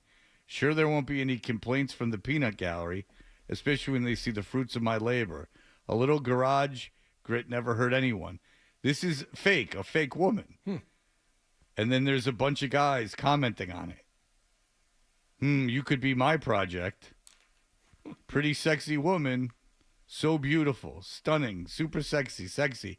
And it says in the thing that she's fake. Who are they answering to? Who are you sending that to? It says virtual soul powered by AI on the thing. And people are answering. Oh, It you're says really Farm good Life looking. Animals Fitness, 50-year-old virtual woman from the UK living on a farm in North America. Okay. Virtual soul powered by AI. And then there's a Patreon. So you can give money to the AI Yes. farm lady in the UK? Yes, spending day in the hayloft, where joy is just a leap away. Diving into those sweet haystacks reminds us to cherish the simple pleasures. Who's with me? And there's 37 people who commented on it. What are some of the comments? With you rolling in the hay, yes, please. Be with you in the haystack, yes, thanks. You have such a beautiful smile, Helen. Wouldn't you would love to join you in the hayloft? See, I think some of these people are obviously tapped, but others are just getting out in front of this whole AI thing, which I have long said, Fred, when it comes to the robot overlords, I'm there. I'm on your side. I will be one of the humans to get the other humans in line. Get out in front of this thing, Wallach, is what I'm saying. Don't be identified early on as one of the resistors. I see. Because it's not going to end well for you. Yeah. So these people are just cozying up and brown-nosing the soon-to-be, robot governors of our world. So they're ones volunteering to be turned into slaves. Awesome. Okay. No, you get to bow down in front of I'll tell you this, though. If guys are, like, fantasizing about computer women, knowing they're computer women, then there's no... I mean, I guess if you're just willing to have sex with a human being, the possibilities are going to be endless. We're getting to a point where I don't know if there's going to continue to be a human race. I mean, if people are just, like, communicating with something that up front tells you that it's fake, and they're not only obviously pleasuring themselves to it, they're also communicating with it. And I figured it out, and I'm 49. Then there's no hope. Then it's like, I mean, there's going to be no one to have sex anymore. Well done, sicko. Here's a email from Frank. You guys just mentioned Sir Isaac Newton's lineage in the 6 o'clock hour. Well, no fact, Isaac Newton The man who literally discovered calculus died a virgin. He's never had the chance to say, sorry, I can't wear one of those. I have a latex allergy. And then I can't read the other stuff. Yeah. That's another thing with when you take testosterone. And I also kills the sperm. Well, I also think it's basically a male contraceptive. Go ahead. During his time, it wouldn't have been latex. Probably would have been a lambskin situation. Yeah. So probably wouldn't have said that anyway. I have here not an email, but a text, a reply to a text that I sent to 3-time Super Bowl champion Ted Johnson, who, as you know, did not play. He wasn't a kicker, Wallach. You know, he wasn't some diva wide receiver. 3-time Super Bowl champion linebacker is what he is. Linebacker. Yep. For your New England Patriots. I said to him, Ted, did you get emotional when you went through the gates at Augusta the first time? You know what he said? Damn Skippy, I did. Yeah, he's just saying that because he wants to be friends. And my first Masters was in 1998 when Mark O'Mara won it. And Jack Nicklaus was there in contention. I got emotional when I'd see Jack or Freddie or Ernie. Not Arnie, but Ernie Els. I couldn't get enough of the whole experience, to be honest with you. I never wanted to leave. Ted Johnson also got emotional walking through the gates at Augusta for the first time. He cried? I didn't weep. I didn't openly start bawling. But you did when Tiger Woods won. Yeah. No, I didn't bawl, but yeah. Enough that your kids noticed that you were crying. Now, enough to where I was pissed at my daughter for coming in and laughing at me, watching so intently, and ruining my Did you throw stuff and break stuff? No, of course not. Can't you see, I'm being serious, John, can't you see Hardy being like a kind of a dick and like breaking stuff in the house? Well, the kind of a dick part, sure, I could see that. But the breaking things? Like him like just going like, damn it, and like breaking something. No, listen, the second turnover in the second half of the Lions in the NFC Championship game, I didn't break anything, but I threw a couple things and kicked something and stormed upstairs without saying goodnight to anybody. You did it in front of the family? I did it in front of the family. Now, did your wife give you a wide berth? But did she like afterwards go like that's unacceptable? No. That's why you're still married. No, because you're not. You may not believe this, but we don't fight, we don't argue, we don't yell at each other ever. That's good. I'm dead serious. That's good. Yeah. Then that's excellent because that's not the case with a lot of relationships. But in the case with the kids, whom we all love each other very much, but yeah, there are times when I have to raise my voice and I have to, make it clear that something is either unacceptable or something needs to be done that is their responsibility, and it's either it's usually in the matters of like actual like safety or long-term health. Okay, that's when I really lose my mind. Yeah, that's when you get really mean. Well, not mean, but that's when I get stern. Yeah, when you tell them enough. Well, what do you do? Do you ever discipline your kids? You would think that I'm a yeller, wouldn't you? No, I never yell. No, you're too sedate. I don't yell. I don't yell at them. I learned that's pointless. It just aggravates the matter. So what do you do to correct things? They've never done anything. They've never done anything really bad. It's never that line from The Shining. I corrected her.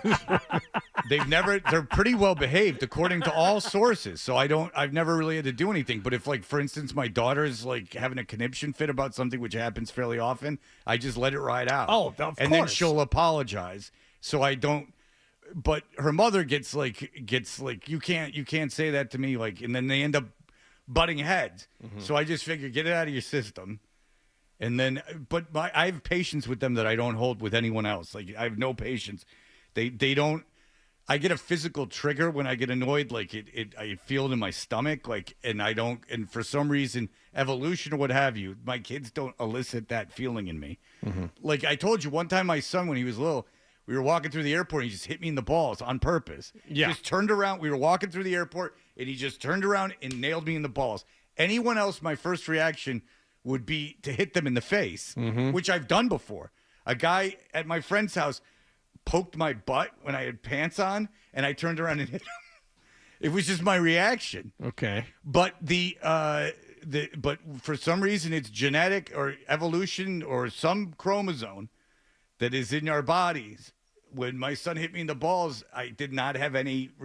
My reaction was to double over in pain 2 seconds later. But you see, I think it's part of your job as a parent in that moment to override whatever nurturing instinct you have and to turn around and somehow do something to him so that he learns he can't go around flicking people in the nuts. No, he didn't because flick he's me, gonna he hit me. he's gonna do it to somebody who is not his father, and he's gonna get his ass kicked unless you teach him. He's you never can't had do his that. ass kicked, and he's never hit anyone, to my knowledge, in the balls. But I did tell him not to hit me in the balls, if you must know. But I didn't. What I'm saying is I didn't get the reaction to lash out physically, is what I'm saying. No, I was none too pleased with him hitting me in the nuts.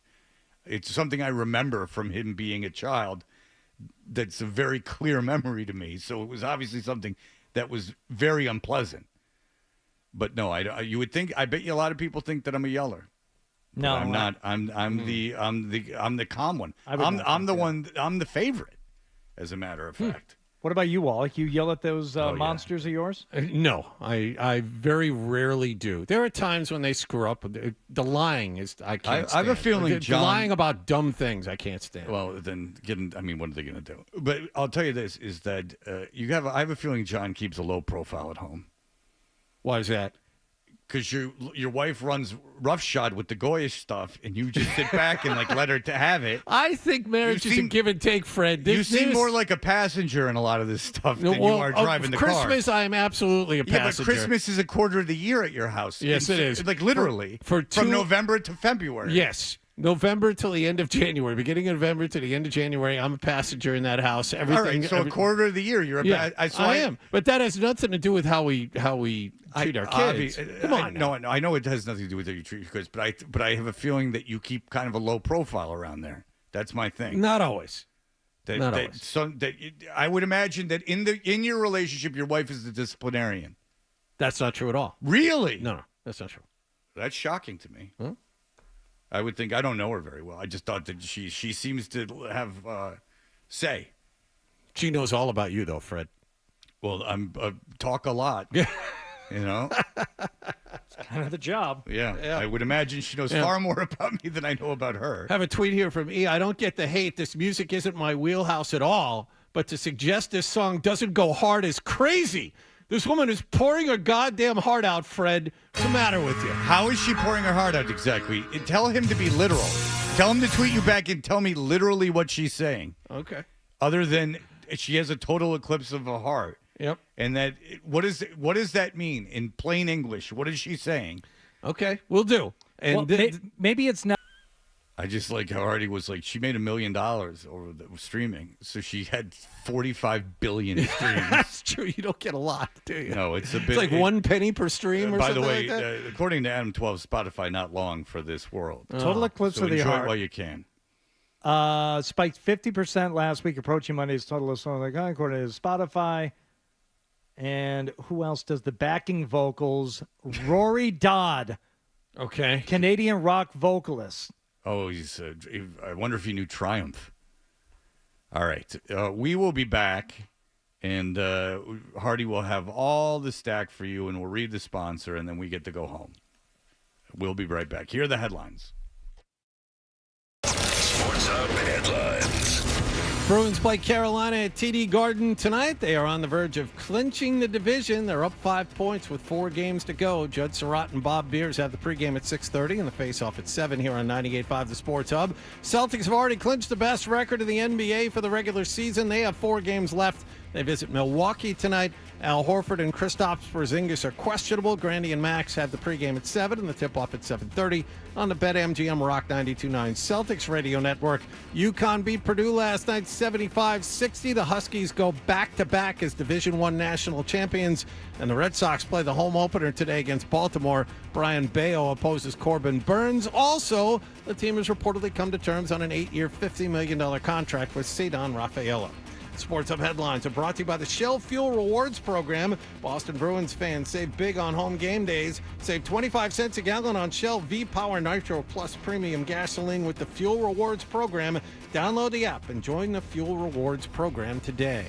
I'm John Wallach at Boston's Home for Sports, 98.5 The Sports Hub. Your next update at 10 o'clock. Pastrnak got that shot away. Shoots his head. Hi, this is David Pastrnak. Pastrnak from the low laser. And you're listening to 98.5 The Sports Hub.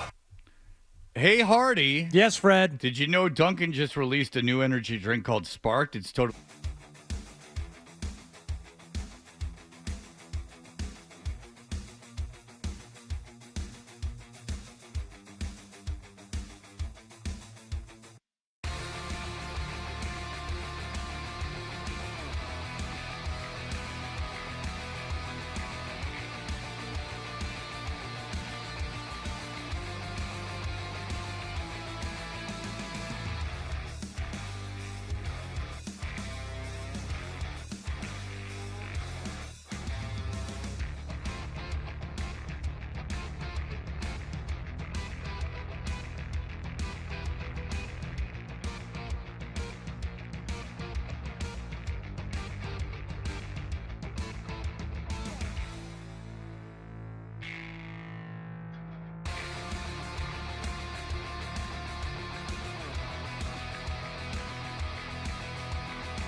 What's up? We know what you're thinking. What could I possibly have missed from the show? It's time for The Stack on Toucher and Hardy. Hey, we're Toucher and Hardy, and our show is brought to you by FanDuel Sportsbook. Make every moment more with FanDuel, and The Stack is brought to you by Best Ford in Nashua. Yes. You want to guess who's going to be there today to celebrate the 2014? The obvious names will be there.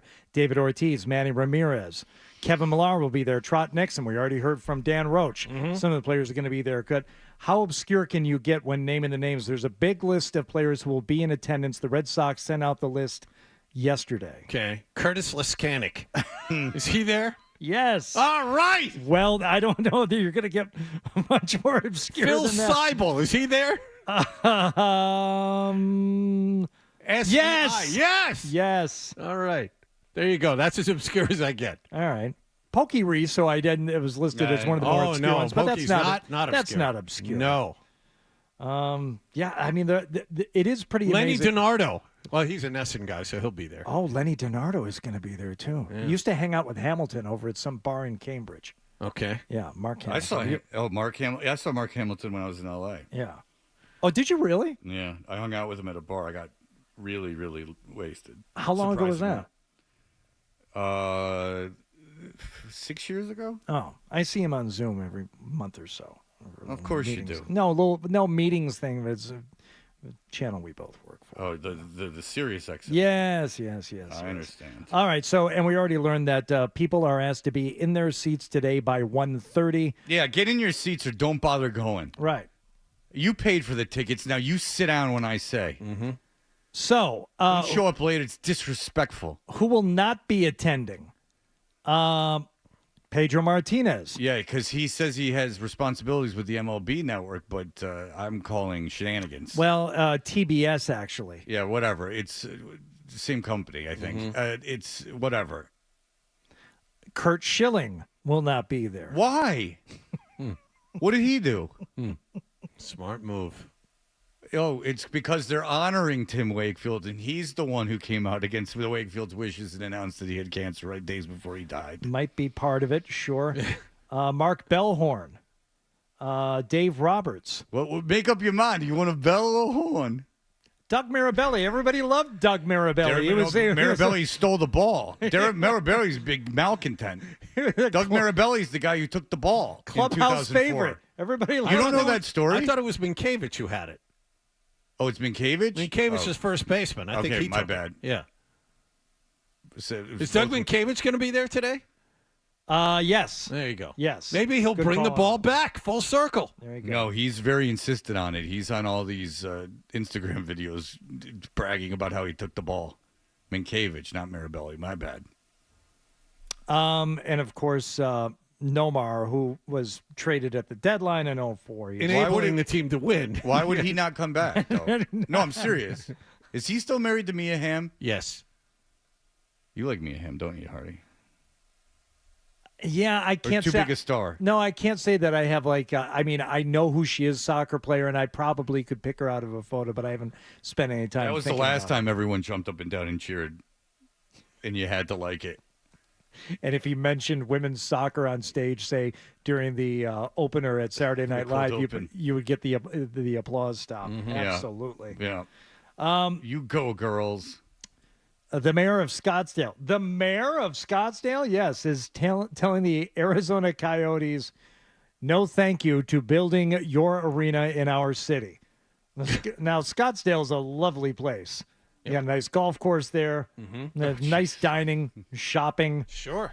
But David Ortega, who is the mayor of Scottsdale, says no. The team was looking at about 100 acres of state-owned land. And he's saying, as it stands today, the fantasy hockey project must move west away from Scottsdale. Yeah, get it the hell away from me. I want no part of it. I think one of his excuses was, it's going to put a strain on our water supply. Well, if you put too many buildings nearby. Well, in Scottsdale and have grass is inappropriate and bad for everyone. Everyone who lives in Arizona is scum. And if I had a $3 million house in Scottsdale and they wanted to open an arena across the street, I'd be a little upset too. I think if you want to stay mayor of Scottsdale, it's best to keep the arena out. But Arizona is a terrible, terrible place. Not a place for you and I. I'll tell you that. This is just because you had a bad time in Phoenix? I don't like Arizona. I like Tucson's better than Phoenix, but Phoenix is a soulless dump of a city. It's just a terrible city. And people say other cities are bad, like Cleveland. It's like Cleveland's 1,000 times better than that. Indianapolis is 1,000 times better than Phoenix. Phoenix sucks. And that was where we were originally going to move when we came to CBS Radio. We had auditioned in Phoenix. That's right. But we did well enough where they were like, we're not going to make them go to Phoenix. Mm-hmm. You should have seen the dump building the stations were in. There's no way they're still around. I don't have any love of downtown Phoenix for sure, but Scottsdale I don't mind. Yeah, because it's created. You love man-made things. Like, I'll tell you that. You are no fan of nature. You love Augusta National, which is a creation of man, and you love Scottsdale, which is a city that is they've willed the topography. They've gone against nature and flooded the desert, and made grass where it shouldn't be. Okay, so tell me, do you live in a tent out in the woods there in Newton, or do you live in a man-made structure? I'm glad you brought it up. There's a reason most cities are where they are, and they're geographic. Skaboom. Coastal, lake, river, thank you. Okay, but we all enjoy our creature comforts. I'm saying I spent a little bit of time in Scottsdale. It's a fine place to visit. I don't have... Why would I go to Scottsdale when they are literally playing God there and playing fast and loose with what is we should be doing as human beings? And I truly believe that. Well, so why don't you stop using your furnace all winter long and figure out a way to live? It's not an environmental thing. It's just it's a slap in the face to society. They can't. If they just lived in the desert, then they would live in the desert. Scottsdale, it's like we need to have grass. Like, stop having grass. You shouldn't have grass. I bet I spend more time outside doing leisure activities in God's country than you do. Hiking, just walking. Sometimes I'll just find the most remote place I can, Fred, just to go out there and experience the sounds and the feelings of nature. When's the last time you did that? That's a mindful walk. It is. Now you're talking. And golf is nothing but a good walk spoiled. You're talking about just getting out and allowing the birds to be a symphony for your ears. Birds. Now you're talking. You know why we're not crossing over with Zolak and Bertrand? Why's that? They're not here. Are they going to be here, or are they somewhere else? Lucky strike. Home opener, Red Sox. Oh, that's not a bad gig. I've done that many times. Yes. Oh, I used to see you guys. Last year, Zolak took someone's baby. They did not ask Zoe to hold the baby. He said, "Give me that baby," and he held the baby on his lap while we were doing the show. Give me that baby. Give me that baby. We have the baby. All right. Well, good for them. They will be at the Lucky Strike. So go and say hello and make sure to touch Zolak. That'll do it for us. Everyone have a wonderful day. Bye.